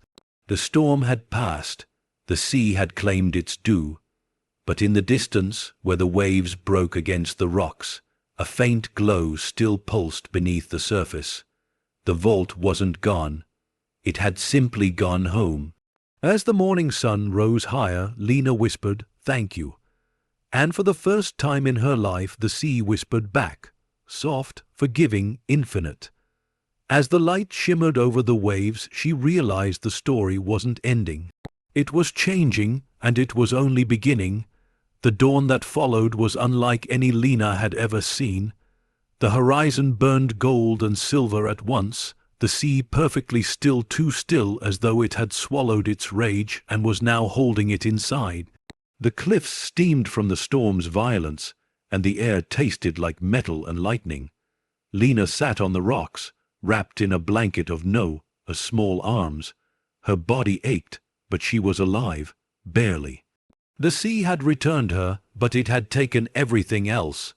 Below them, where Seabreeze Haven once stood, there was only water, endless, shining, merciless water. The resort, her inheritance, her curse, was gone. No ruins, no wreckage, nothing. Just a perfect, unbroken surface that reflected the sun like a mirror too bright to look at. Noah's voice trembled beside her. "It's gone, isn't it?" She nodded. "Yes, sweetheart, the sea took it." He looked down, confused. "Then why are we still here?" Lena exhaled slowly, watching the mist drift from the water's surface. Because we listened. Hours passed before the first rescue teams arrived from the nearest town locals, who'd seen the storm's final explosion of light from miles away. They found Lena and Noah huddled on the cliffs, both pale and silent, surrounded by damp fragments of the world the ocean had decided to erase. The rescuers stared out at the glassy water, muttering in disbelief. "Whole structure's gone," one said, "nothing left, like it never existed." Lena didn't speak. She just stared into the sea, listening for that hum, the heartbeat that had haunted her every night since she came here. It was gone now, not dead, just asleep. When the paramedics asked her what happened, she told them only part of the truth. A storm hit. The cliffs gave way. The house went under. They believed her because they wanted to. But Lena knew better. The sea had taken back what it was owed, and in return, it had given her mercy. That night, in a small rented room in town, Lena sat by the window while Noah slept on the bed behind her. She held her grandmother's ledger, now wrapped carefully in a cloth, and turned the pages with trembling fingers. Each name still glowed faintly under the lamplight, as if inked in something otherworldly. The pulse of light from each entry was slow, peaceful, no longer desperate, no longer trapped. When she reached the final page, she froze. There, written in elegant script that hadn't been there before, was a new name. Lena, Heartkeeper of the Tide. Beneath it, in smaller letters, she freed what was bound. Tears welled in her eyes. She traced the words with her fingertip, her voice breaking. "You kept your promise, Grandma, and now I've kept mine." Outside, the wind sighed through the streets, carrying the scent of the ocean. For the first time, it didn't sound like mourning.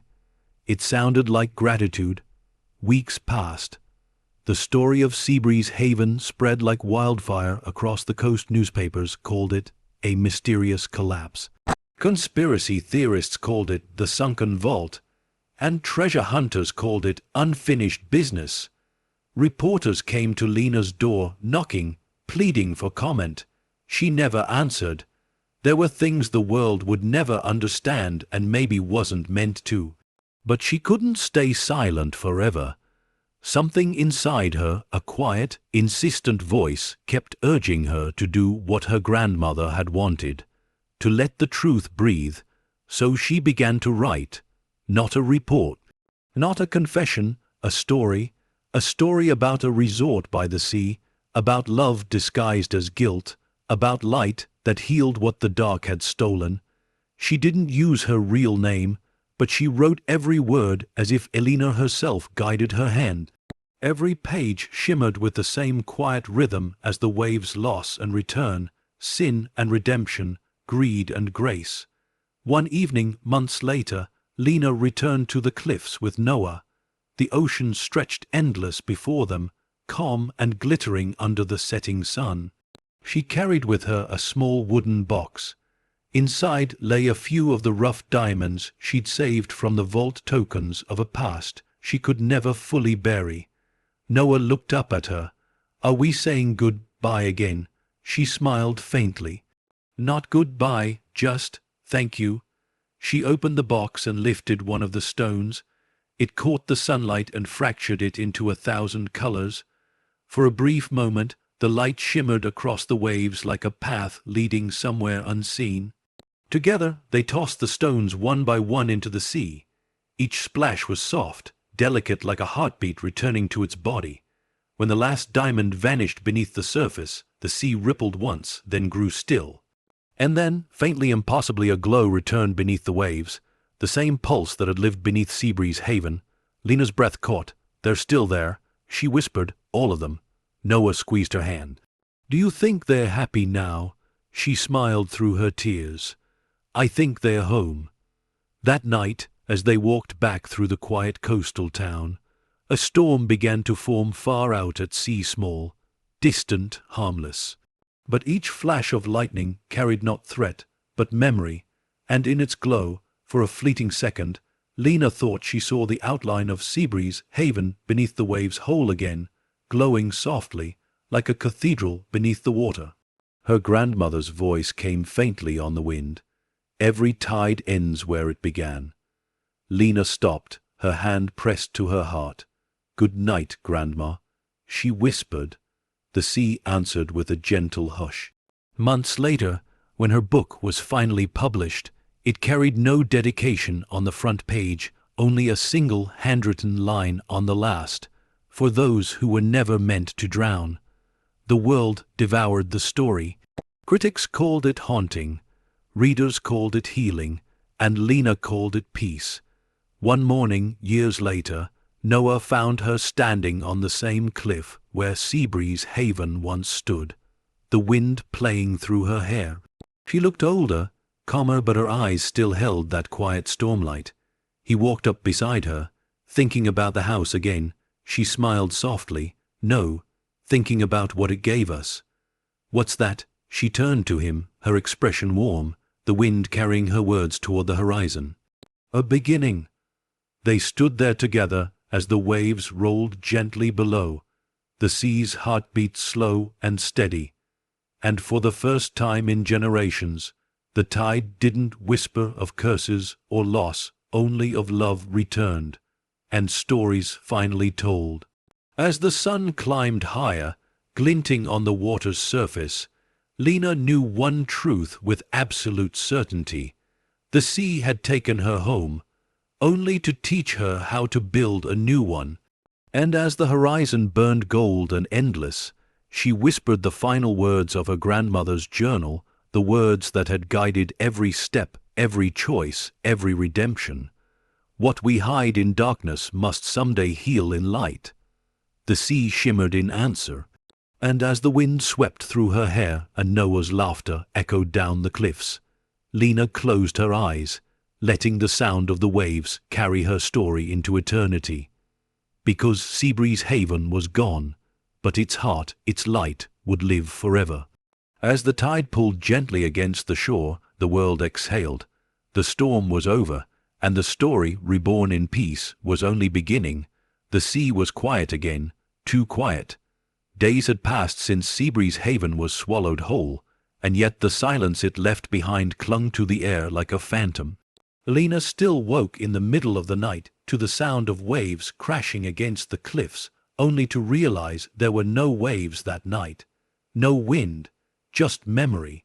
The government called it a natural disaster. The coast had collapsed, they said. The ocean had reclaimed the land. An investigation would follow, of course structural failure, erosion, maybe even the storm, but Lena knew the truth. The sea had not taken a building. It had taken a story. She stood on the edge of the cliff where the resort once stood, her coat whipping in the wind. Noah sat a few feet away, stacking small stones into towers. The boy had grown quieter since that night, older somehow, as though the sea had whispered its secrets into him too. Below, the water sparkled with the soft gold of morning, peaceful, deceptively so. Lena pulled the last remnant of her grandmother's legacy from her bag, the leather-bound ledger, dry now. Its glow faded but not gone. When she opened it, the faint scent of salt and lilies rose like a ghost. Every page still hummed faintly with energy. The names within shimmered like soft light beneath skin, lives saved, debts paid, stories sealed in water and grace. And at the end, her name, Lena, Heart Keeper of the Tide. The government agents had come a day after the storm subsided. They'd questioned her endlessly about Crane, about Marcus Vale, about the missing men. They wanted logic, evidence, closure. But how could she tell them the truth? That the sea had taken them because they'd tried to own what was never theirs. She told them only what they would believe. That a sinkhole opened beneath the resort. That the tide pulled everything under. That she and her son were lucky to survive. They accepted her story, mostly because they wanted to. It was easier to blame erosion than to admit the ocean could keep secrets. When they finally left, she stood at the cliff's edge for hours, watching the waves reclaim their rhythm. It struck her then the strange, impossible irony. Her grandmother had once stolen from the world to save it. And now, Lena was being asked to return what remained. A week later, a letter arrived official, stamped cold. It was from the National Historical Authority, informing her that divers had recovered artifacts near the ruins of Seabreeze Haven. Among them, a crate of rough diamonds, untouched by the sea's corrosion. They wanted to know if she would claim them as her legal inheritance. The letter lay on her desk for 2 days before she could bring herself to open it again. Every word felt heavy, like it was asking the wrong question. Would she claim them? How could she, when she knew what they truly were? Not wealth, not fortune, fragments of the lost, echoes of redemption.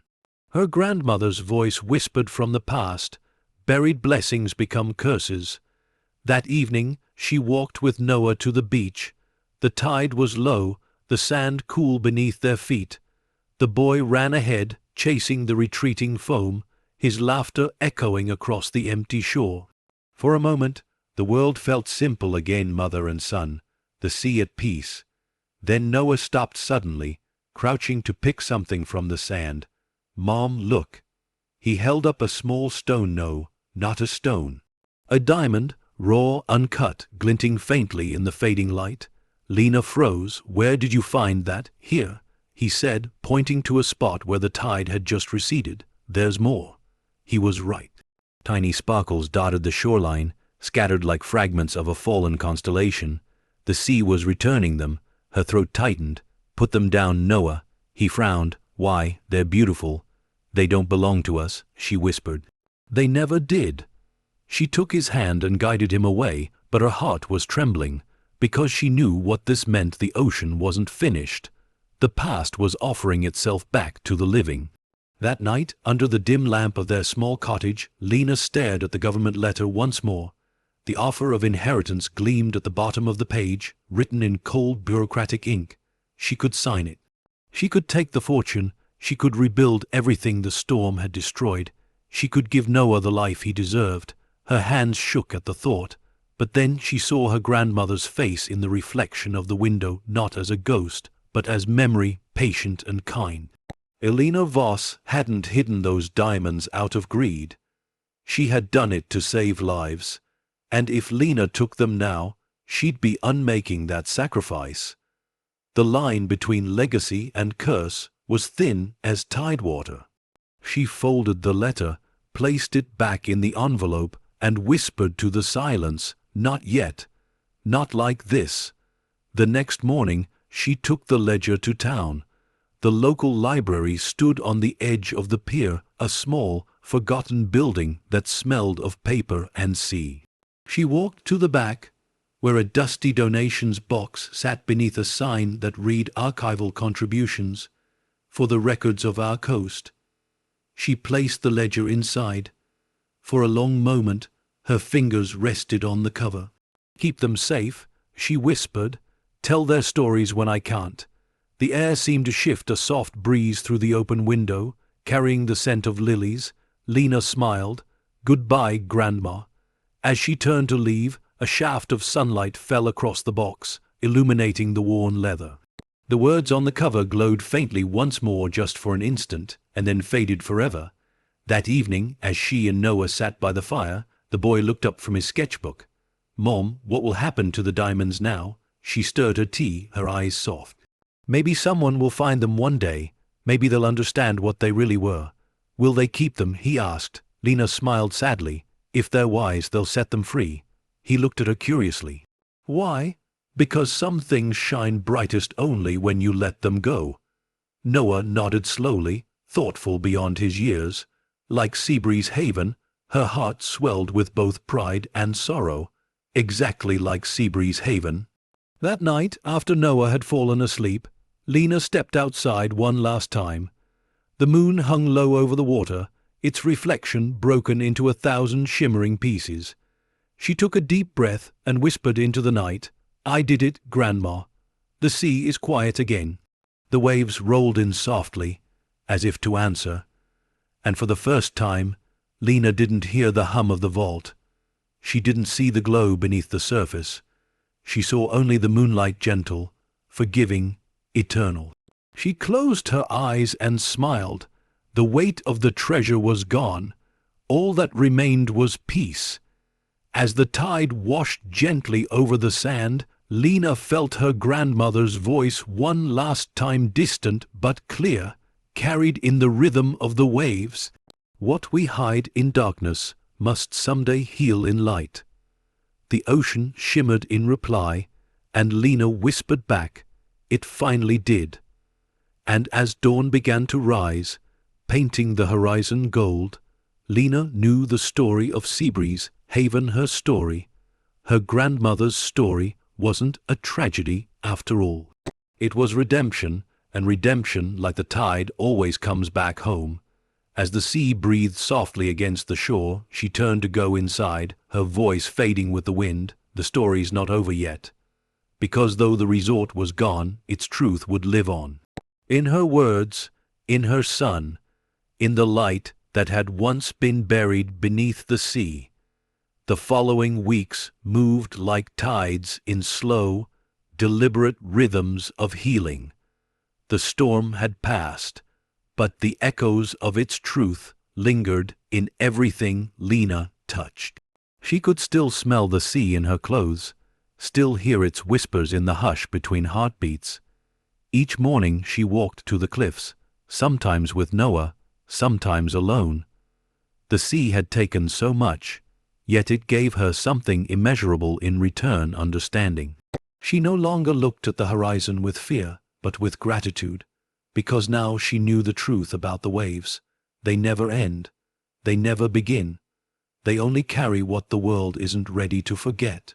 And she was part of that current now. The letter from the government arrived again, more urgent this time. A second request, a second offer, a second chance to claim what she had refused. Lena read it once, twice, and then folded it carefully beside her tea. The diamonds the divers had recovered were being held in a vault in the city, catalogued, valued, already drawing the scent of greed. They wanted her signature to make the ownership official, to make the treasure hers. But the thought of it made her sick. She had held one of those diamonds before. She'd seen its light flicker like a heartbeat, not the glitter of wealth, but the echo of a soul that had once survived. To take them now would be to bury them again. That night, she sat by the window as rain traced slow rivers down the glass. She could hear Noah humming softly from the next room, a tune that sounded faintly like the waves. She whispered to herself, "It's not my inheritance, it's theirs." A few days later, she made the journey to the city. The vault was sterile, lifeless steel and concrete replacing salt and wood. The security lights hummed overhead. A clerk led her down the corridor, talking numbers and value as though he were describing the weather. "This is quite a find, Mrs. Hart. An estate this size could secure your family's future. Generations of comfort. Generations of comfort." The words hit her like stones. How easily people traded meaning for comfort. He stopped before a reinforced glass display. Inside, the diamonds rested in a tray, hundreds of them, raw and perfect, catching the white light like captured stars. They were beautiful, terribly beautiful. Lena stepped closer, her reflection blurring against the glass, and in that reflection she saw her grandmother again. Elena's eyes weary, kind, unyielding. Lena's voice trembled. She didn't hide them for profit. She hid them to protect the people who couldn't protect themselves.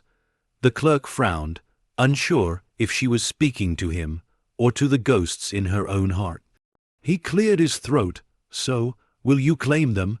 Lena looked down at the diamonds, each one a fragment of a story, a sacrifice, a choice. "No," she said softly, "I'll return them." It took months of petitioning, letters and interviews, but finally her proposal was approved. The diamonds would not be sold or displayed in private collections. They would be used to fund something new, something that would honor their origin rather than exploit it. the Haven Trust. A sanctuary for displaced families, survivors, and lost souls, those seeking refuge the same way her grandmother's guests once did. The press called it poetic. The officials called it symbolic. But Lena knew the truth. It wasn't poetry, it was atonement. On the day the foundation was announced, she stood before the gathered crowd, her son by her side. The sea wind carried her words out across the harbor. "These stones were once buried in darkness," she said, her voice clear but trembling.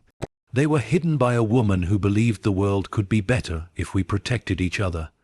Today, we bring them back into the light not as fortune, but as forgiveness."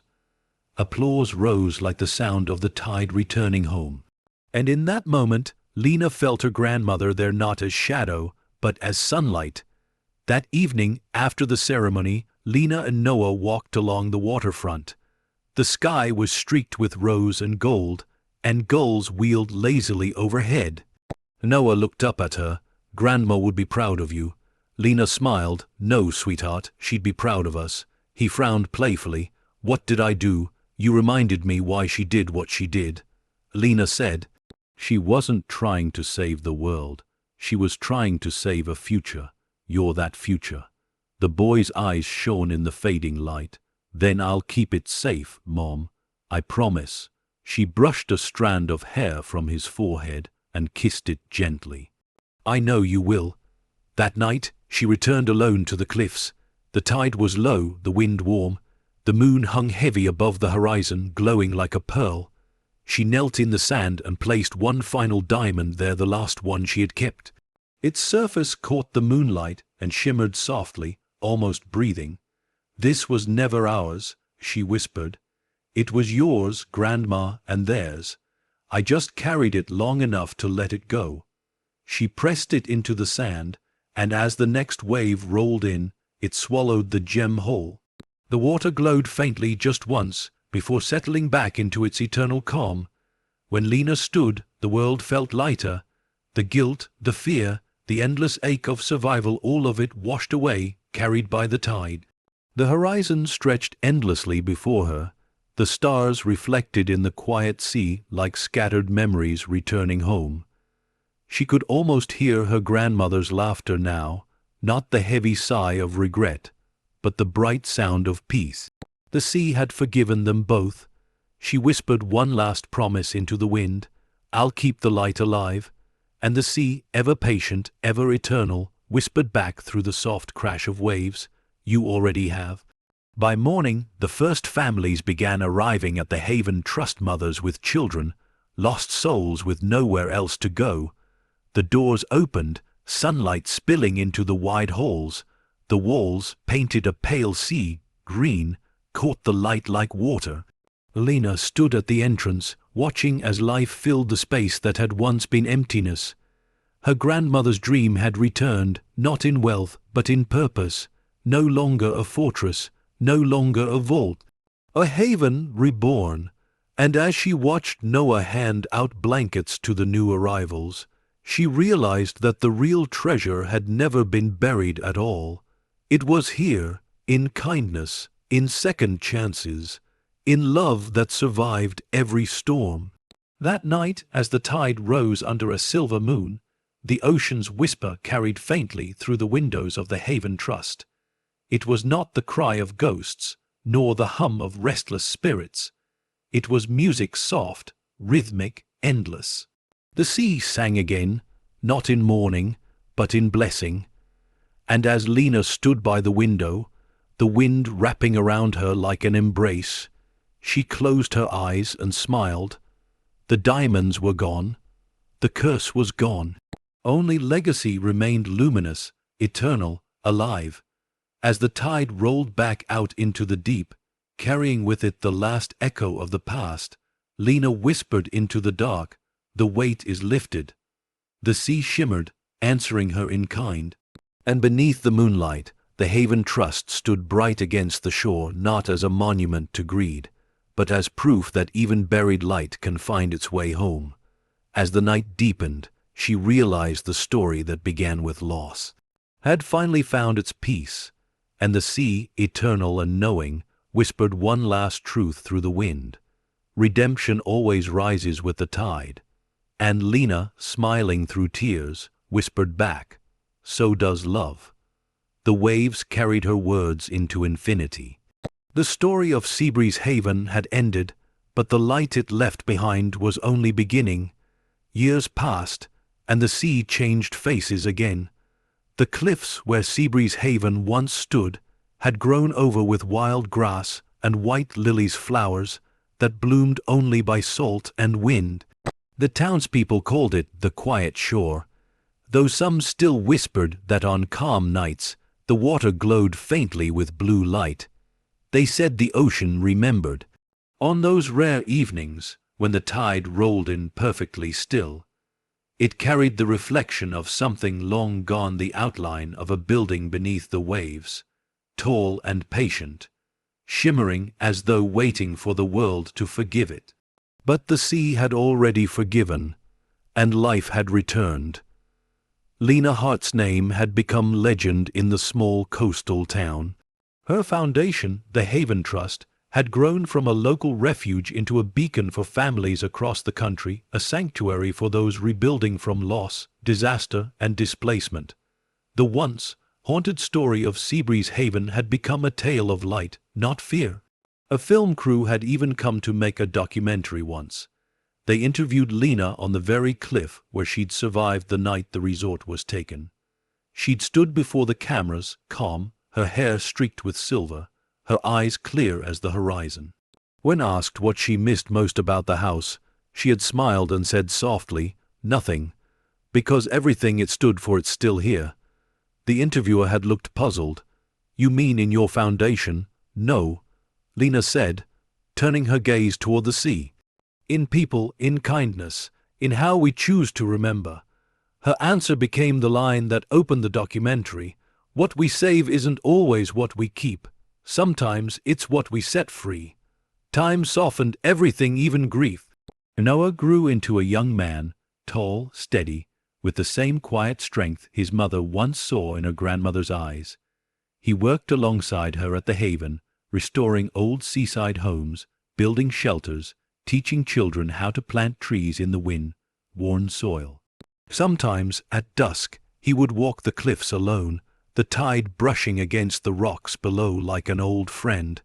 The sea no longer frightened him. He had grown up listening to it whisper through open windows, hum beneath lullabies, murmur in the rhythm of his heartbeat. It was family now. One evening, as the sun sank low, painting the water in hues of fire and silver, Noah climbed the ridge overlooking the shore. The horizon shimmered, endless and eternal. He closed his eyes, listening. There beneath the sigh of the wind he heard it, that faint melodic pulse, the hum. It wasn't ominous anymore. It was peaceful, steady, and alive like a song that had never truly ended. Down in town, the Haven's new wing was opening that same week, a children's library built in honor of Eleanor Voss. Its walls were the same sea, green as the old resort's ballroom, the color of calm after a storm. Lena had spent months designing it with Noah. Every window faced the ocean. Every shelf was carved from reclaimed driftwood. On the day of the dedication, the townsfolk gathered along the coast, their faces glowing in the morning light. Lena stood at the podium, her hands steady despite the emotion that rippled through her. This place, she began, was built from what the world once threw away, from the wreckage of storms, from ruins, salt and memory, and yet look what it became. She paused, looking toward Noah, who stood smiling in the crowd. My grandmother believed the sea could remember love just as deeply as loss. Today, I think she was right. Applause swept through the air like a warm breeze. And as the ribbon fell away and the doors opened, the sea beyond shimmered as though nodding in quiet approval. Later that night, after everyone had gone, Lena sat alone on the library steps. The waves whispered faintly in the distance. The stars reflected across their surface like scattered glass.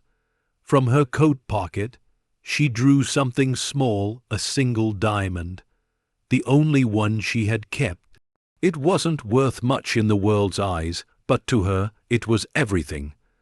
She turned it in her fingers, and for a heartbeat, it caught the moonlight glowing with that same impossible blue she had seen all those years ago beneath the ballroom floor.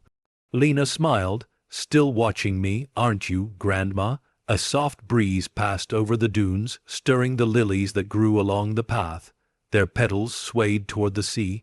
Lena placed the diamond on the step beside her and whispered, "It's yours again." The wind carried it away.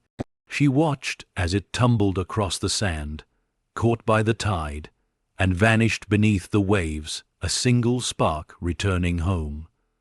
When she stood to leave, Noah appeared in the doorway, holding 2 mugs of tea. "I thought you'd still be out here," she smiled. "You know me too well." He handed her a mug, then sat beside her. Together, they watched the sea roll in slow, quiet breaths. After a while, Noah said softly, "Do you ever think about going back there, where it all happened?" Lena tilted her head toward the horizon. "We never left it, Noah. It's all still here, just changed." He nodded, understanding. They sat in silence as the wind brushed their faces. Somewhere in the distance, lightning flickered faintly, not threatening, just distant, like the heartbeat of something eternal. Lena closed her eyes and breathed deeply. The air smelled of salt and lilies, the same scent that had followed her through her whole life. As the night deepened, the waves glowed faintly, each crest catching the moonlight like a whisper from the past. Noah turned to his mother and said, "You know, sometimes I think I hear her too, Grandma. Not as a voice exactly, more like a feeling." Lena smiled through quiet tears. "She's here, Noah, in the sea, in you, in every hand you've helped, every roof we've built, every story we've told. That's what she left us, not a curse, not a fortune, a legacy." Noah looked at her, the reflection of the sea flickering in his eyes. "Then I'll carry it next." She reached over, taking his hand. "You already are." The sea whispered again, rising softly with the night wind. And in its sound there was no sorrow, no warning, only the eternal rhythm of beginnings and endings, woven together like breath and tide. Lena looked out one last time before they went inside. The water stretched infinite beneath the stars, calm and glowing, its voice ancient but kind.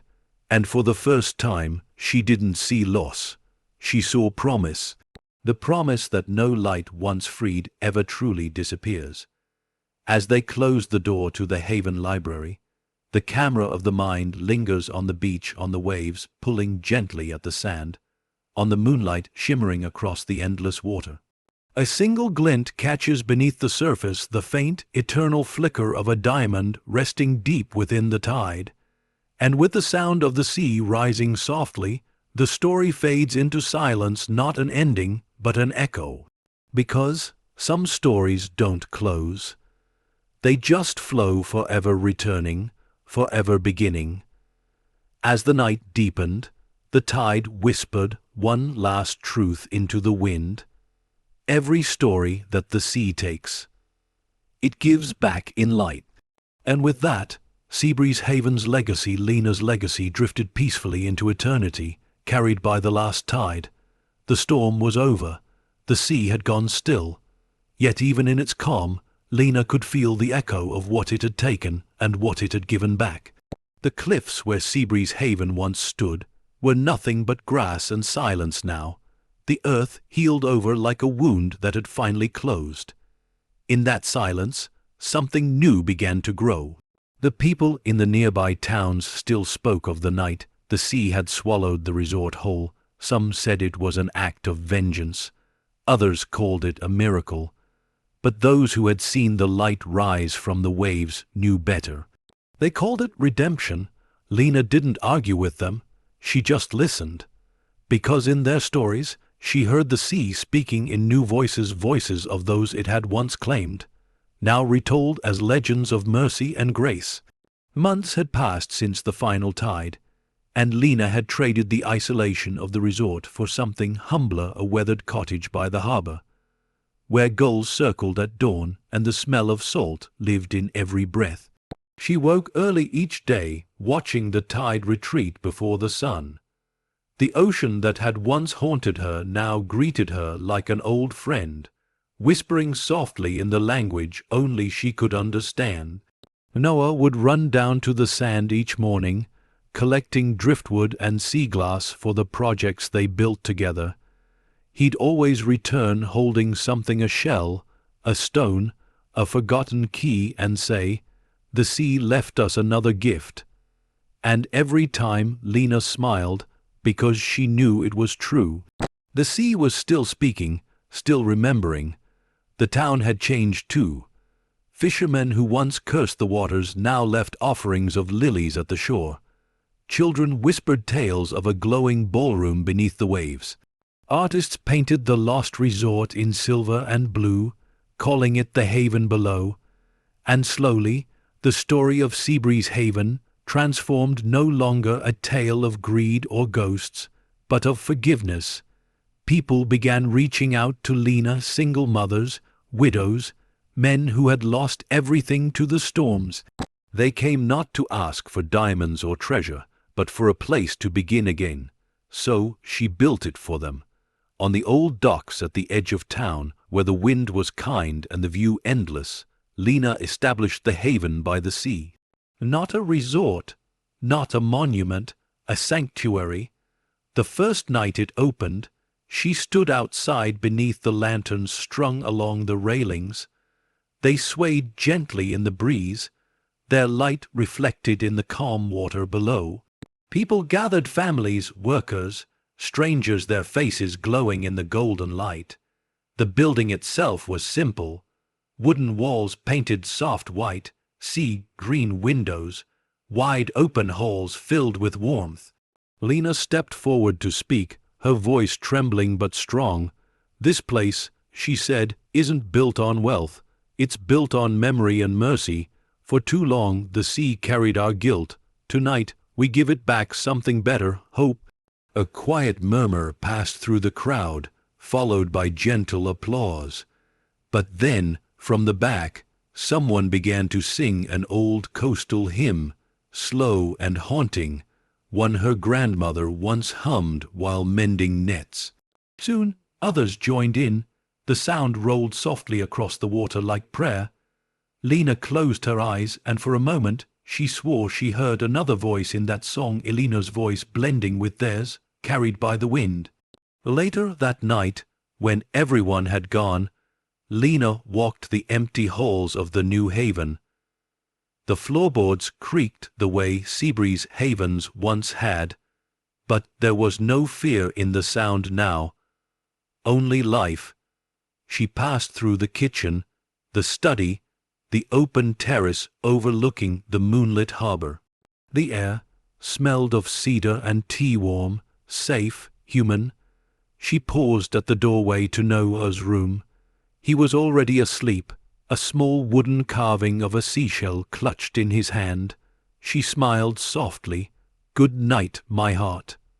Then she went outside. The tide was coming in slow and steady. The moon hung low, painting a path of silver across the waves. Lena stood barefoot on the dock, feeling the cool planks beneath her feet. It was quiet, the kind of quiet that felt alive, the kind that breathed. She looked out toward where Seabreeze Haven had once stood, the horizon glimmering faintly. For a long time she said nothing.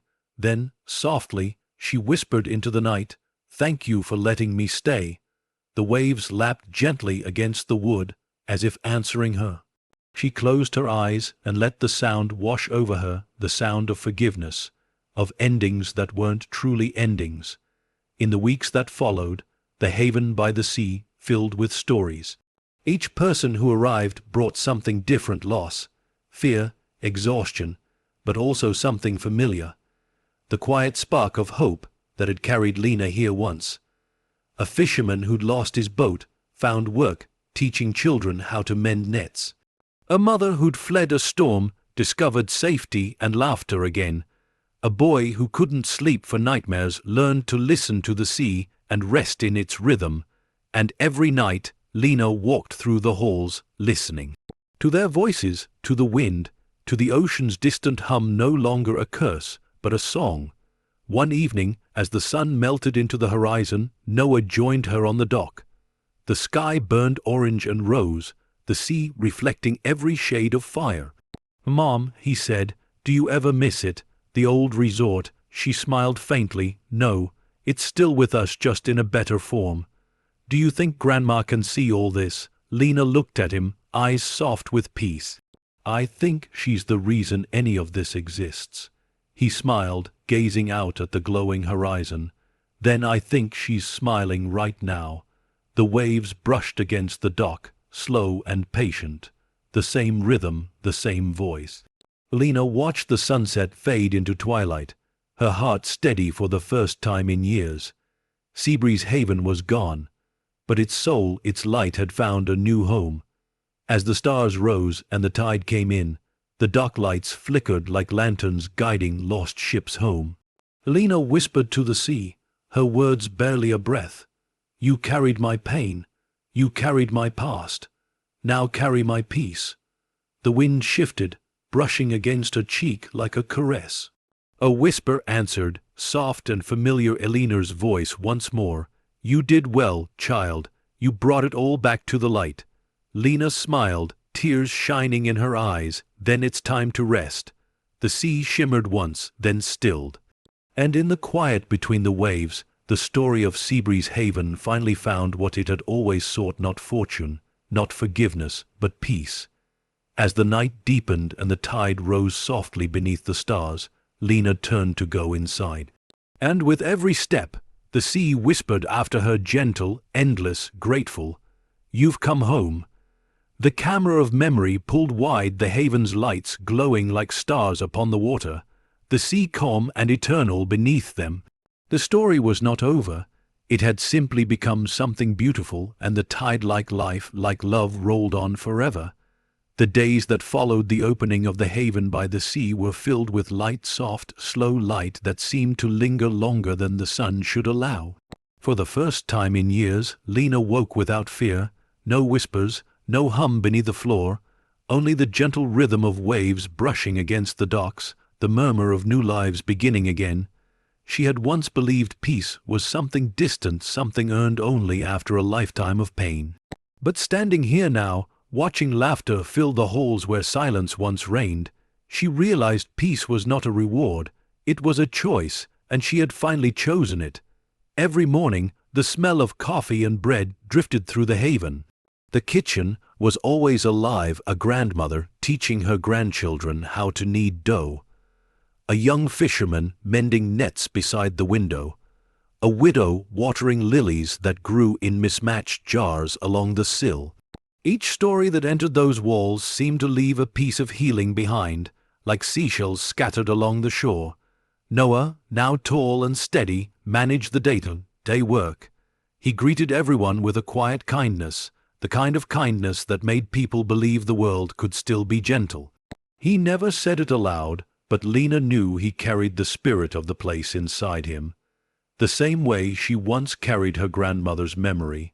One afternoon, Lena sat in her office overlooking the bay, sunlight spilling through the large windows.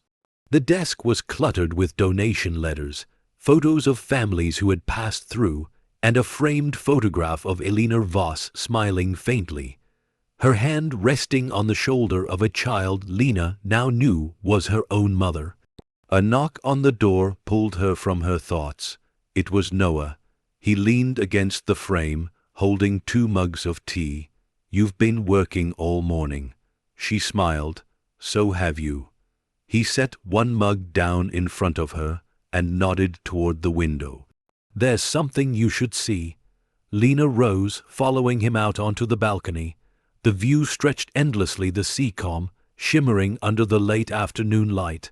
And then she saw them, small boats approaching from the horizon, carrying people, families, travelers, refugees. Word had spread again.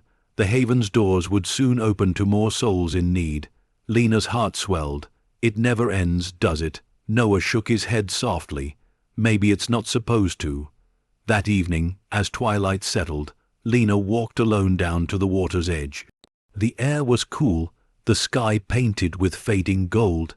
She carried a small journal, her grandmother's, the one she had found all those years ago in the sealed chamber. The final page was still her favorite. What we hide in darkness must someday heal in light. She read it again, the ink fading but the words eternal. Then she turned the page and began to write her own. We were not cursed, we were called. The sea took our silence and returned our voice. It took our guilt and returned our grace. Her handwriting trembled slightly, but her heart was steady. I once feared the sea for its hunger, but now I know it only takes what we refuse to release. And when it returns it, it's never in the same form. It comes back as forgiveness. She closed the book and smiled through her tears. As night fell, the waves rolled in closer, reflecting the lantern lights from the haven's porch. Children's laughter carried through the cool air. The sound mixed with the tide harmony between land and sea, between the living and the lost. Lena stood barefoot on the wet sand, watching the reflection of the stars ripple on the water. Each glint reminded her of the diamonds her grandmother had once hidden, those tiny fragments of sorrow that had turned into something radiant. "Look at you now," she whispered to the sea. "You've turned grief into light." The wind rose gently, brushing her hair back. In its whisper, she thought she heard Elena's voice again, soft and content. "And you, my child, turned fear into love." The next morning, Lena found Noah on the balcony, watching the sunrise. The golden light painted his face, and for a moment she saw the little boy he had once been, the boy who had clung to her in the storm, who had watched his home sink beneath the waves. She walked to his side. "You were right," she said. "It never ends." He turned to her, smiling. "Would you want it to?" She laughed softly. "No, I think it's better this way." They stood in silence, watching the sun climb higher. The sea shimmered like glass, and for the briefest moment, Lena thought she saw something move beneath its surface, a glint, faint and fleeting, like the memory of a chandelier deep below. She didn't look away. She just smiled. Later that day, she held a small ceremony on the beach, not for the lost, but for the living. Dozens gathered, candles in hand. The waves glowed in the dim light, reflecting each flame like scattered stars upon the water. Lena stepped forward, her voice calm and clear. "We've all been through storms," she said. "Some left marks on the skin, others on the soul. But tonight, we remember not what we lost, but what survived." She looked to the horizon, where the ocean met the sky. For every tide that took something from us, another brought something back. Kindness, strength, love, that's what the sea gives when it forgives. Then, one by one, the people placed their candles into the water. The tide carried them gently outward, a river of light flowing back toward the horizon. Lena watched as they drifted farther and farther until they became indistinguishable from the stars above. When the beach was empty again, Lena remained standing in the shallows, her dress soaked at the hem. The candles had vanished into the vast dark, but she wasn't sad. Because she knew they weren't gone, they had simply become part of the sea's glow again, part of something greater. Noah called to her from the shore. "Mom, it's getting late." She turned, smiling. "I'll be right there." Before she left, she looked down once more, and there, beneath the surface, she saw it. A single shimmer of blue light, faint but alive. The last of the haven's heart, still breathing beneath the water. She placed her hand over her chest and whispered, "Stay peaceful now." The sea answered with a gentle wave against her ankle, soft, knowing, eternal. Back inside the haven, the fire crackled, warm and alive. Families settled into rooms. Children slept beneath quilts. Laughter echoed faintly through the halls. Lena paused by the front door before going upstairs. Her eyes lingered on the carved sign above it, the haven by the sea. She ran her fingers over the letters and whispered, "You did it, Grandma. You turned darkness into light." The air stirred, faint and fragrant, the scent of lilies and salt. A quiet peace filled her chest. That night, as the moon rose high and the waves shimmered silver below, Lena wrote one final entry in her journal. "The sea and I are no longer at war. It took my past and gave me a purpose. And when it calls again, not with fear, but with peace, I'll answer." She placed the journal on her nightstand, and, the cover gently illuminated by moonlight, outside the sea hummed softly, its rhythm steady, eternal. And as Lena drifted to sleep, she heard it one last time, the faint echo of her grandmother's lullaby, carried by the tide. The same song that once haunted her now carried her to peace. The wind swept through the open window, rustling the pages of the journal, and the candle by her bed flickered once, then went out. But in the reflection on the glass, the sea still glowed faintly blue. Not as a warning, not as a curse, as a promise, because Seabreeze Haven had never truly been destroyed. It had simply transformed into love, into legacy, into light. And as the tide whispered outside, rising slow and gentle, Lena's story came full circle, not ending, but arriving home. The night deepened, the horizon shimmering with quiet grace, and the sea, eternal and forgiving, whispered softly through the window, "Rest now, you've brought the light back to us." Lena smiled in her sleep. The wind sighed through the lilies by the shore, and the world exhaled peaceful, complete, redeemed by the sea. The sea had long since quieted, but the echoes of its song never left the air. It hummed faintly through the dunes, whispered between the wild lilies that grew where Seabreeze Haven once stood. Years had passed, yet that place, that story, remained alive in every breath of wind, every shimmer of tide. The ocean no longer spoke of loss. It spoke of return, and somewhere along its horizon, a boy had grown into a man. Noah Hart stood on the cliffs one golden morning, the light glinting off the rolling water below. The wind was gentle, the kind that carried memory rather than sound. He looked out toward the horizon, where the sun and sea met in endless embrace, and in that place between worlds, he swore he could still see the faint shimmer of what once was his mother's legacy, and her mother's before her. The haven by the sea still thrived on the coastline behind him. The sanctuary had grown into a movement now, one that reached far beyond the town.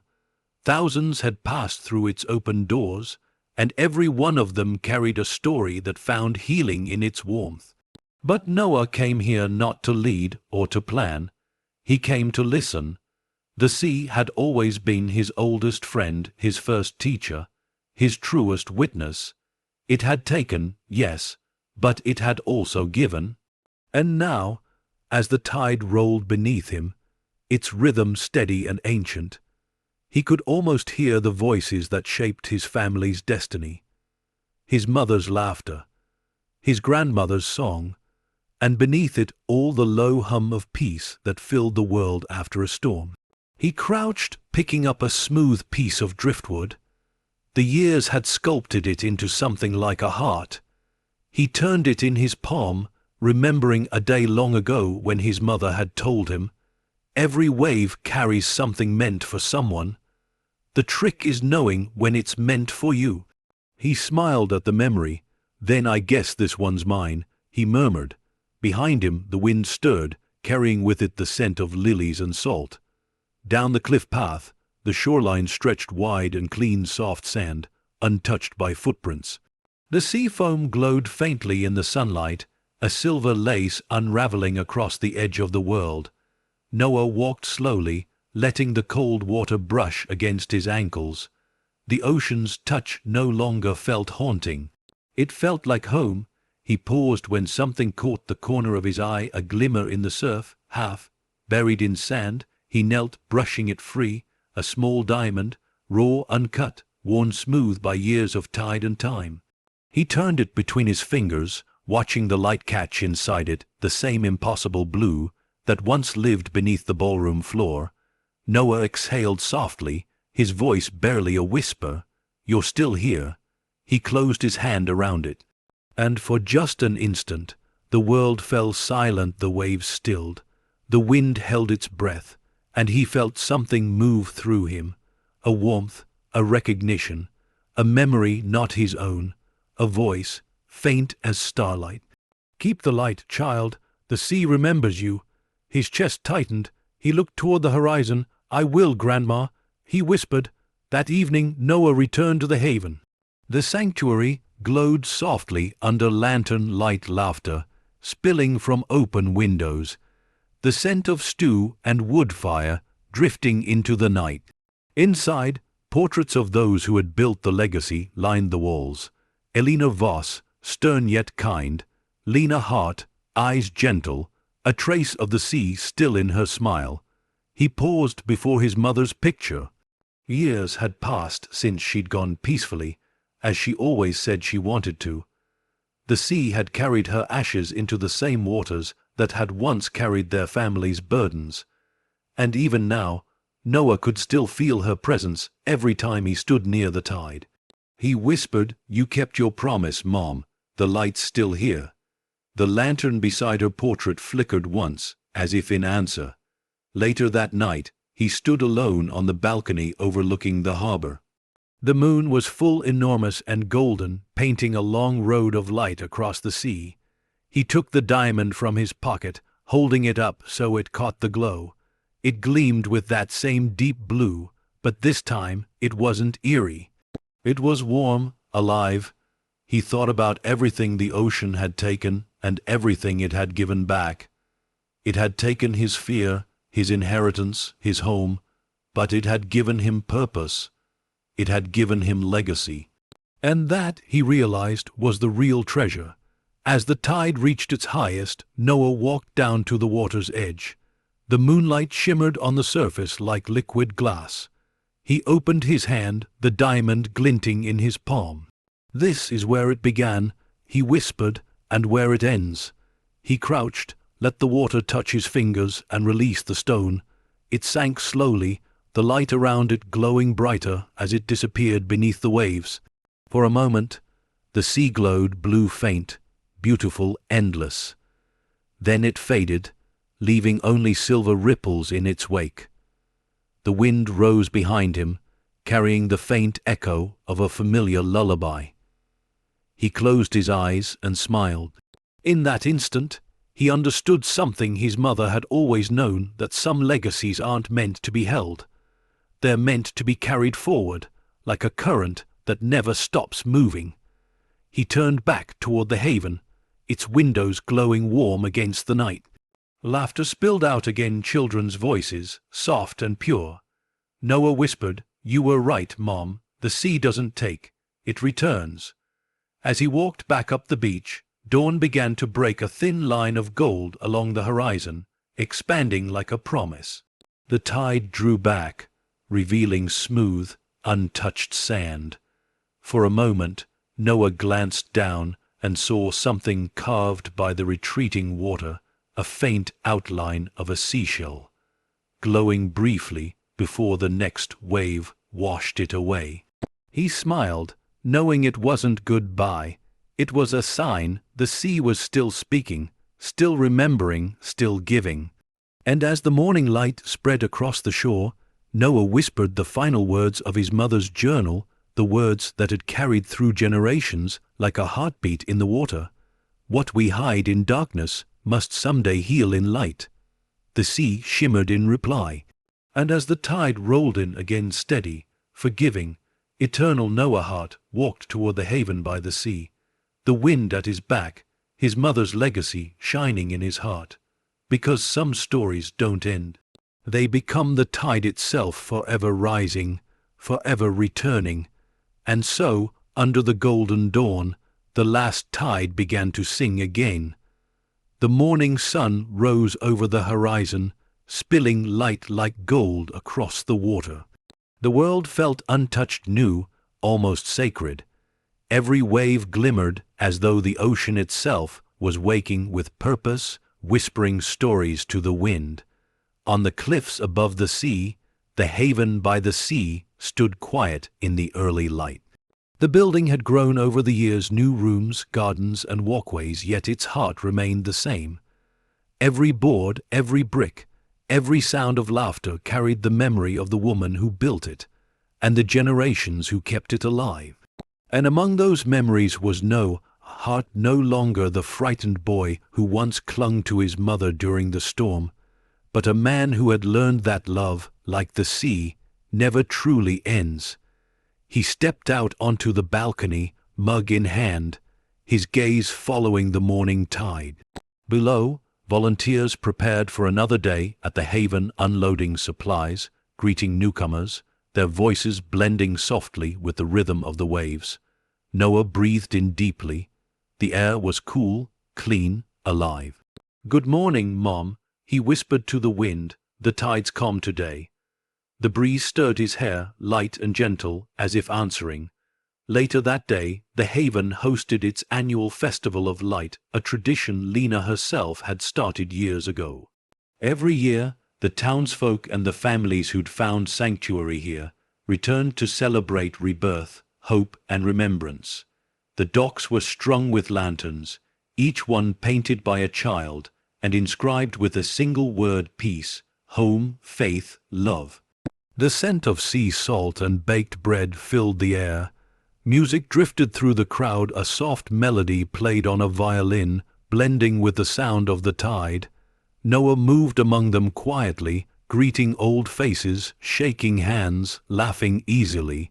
But his heart was far away out where the water met the sky. As twilight fell, he took to the small wooden stage by the shore, holding a lantern in his hands. The murmurs quieted. He smiled at the crowd, his voice carrying on the wind. "My mother used to say the sea remembers everything we've ever lost, but only to give it back when we're ready. Tonight, we don't mourn what the tide took. We celebrate what it returned: kindness, light, and each other." He lifted his lantern high. "To every soul that found peace here, and to the ones still searching, may this light guide you home." Then he placed the lantern in the water. One by one, hundreds followed, small glowing orbs drifting out into the darkness until the sea looked like a mirror filled with stars. When the last lantern disappeared beyond the horizon, silence fell, not empty, but reverent. The people stood together, watching as the water shimmered faintly blue beneath the lights. Noah stepped closer to the shore, the cool surf brushing his shoes. He could feel it again, that pulse, that living heartbeat beneath the waves. It wasn't haunting, it was welcoming. A familiar voice rose in his memory, soft, layered with time. "The sea does not end, Noah. It simply begins again." He closed his eyes. "I know, Grandma, I know." The night deepened, and the crowd slowly faded back toward the haven, their laughter echoing softly through the breeze. Noah stayed behind, standing alone beneath the starlight. The sky above and the sea below reflected one another, perfectly endless and seamless. It was impossible to tell where one ended and the other began. He took a deep breath and reached into his pocket. Inside was a small seashell, weathered and smooth, one his mother had found when he was a boy. It was the last piece of Seabreeze haven he still carried. He looked at it for a long moment, then knelt at the edge of the surf.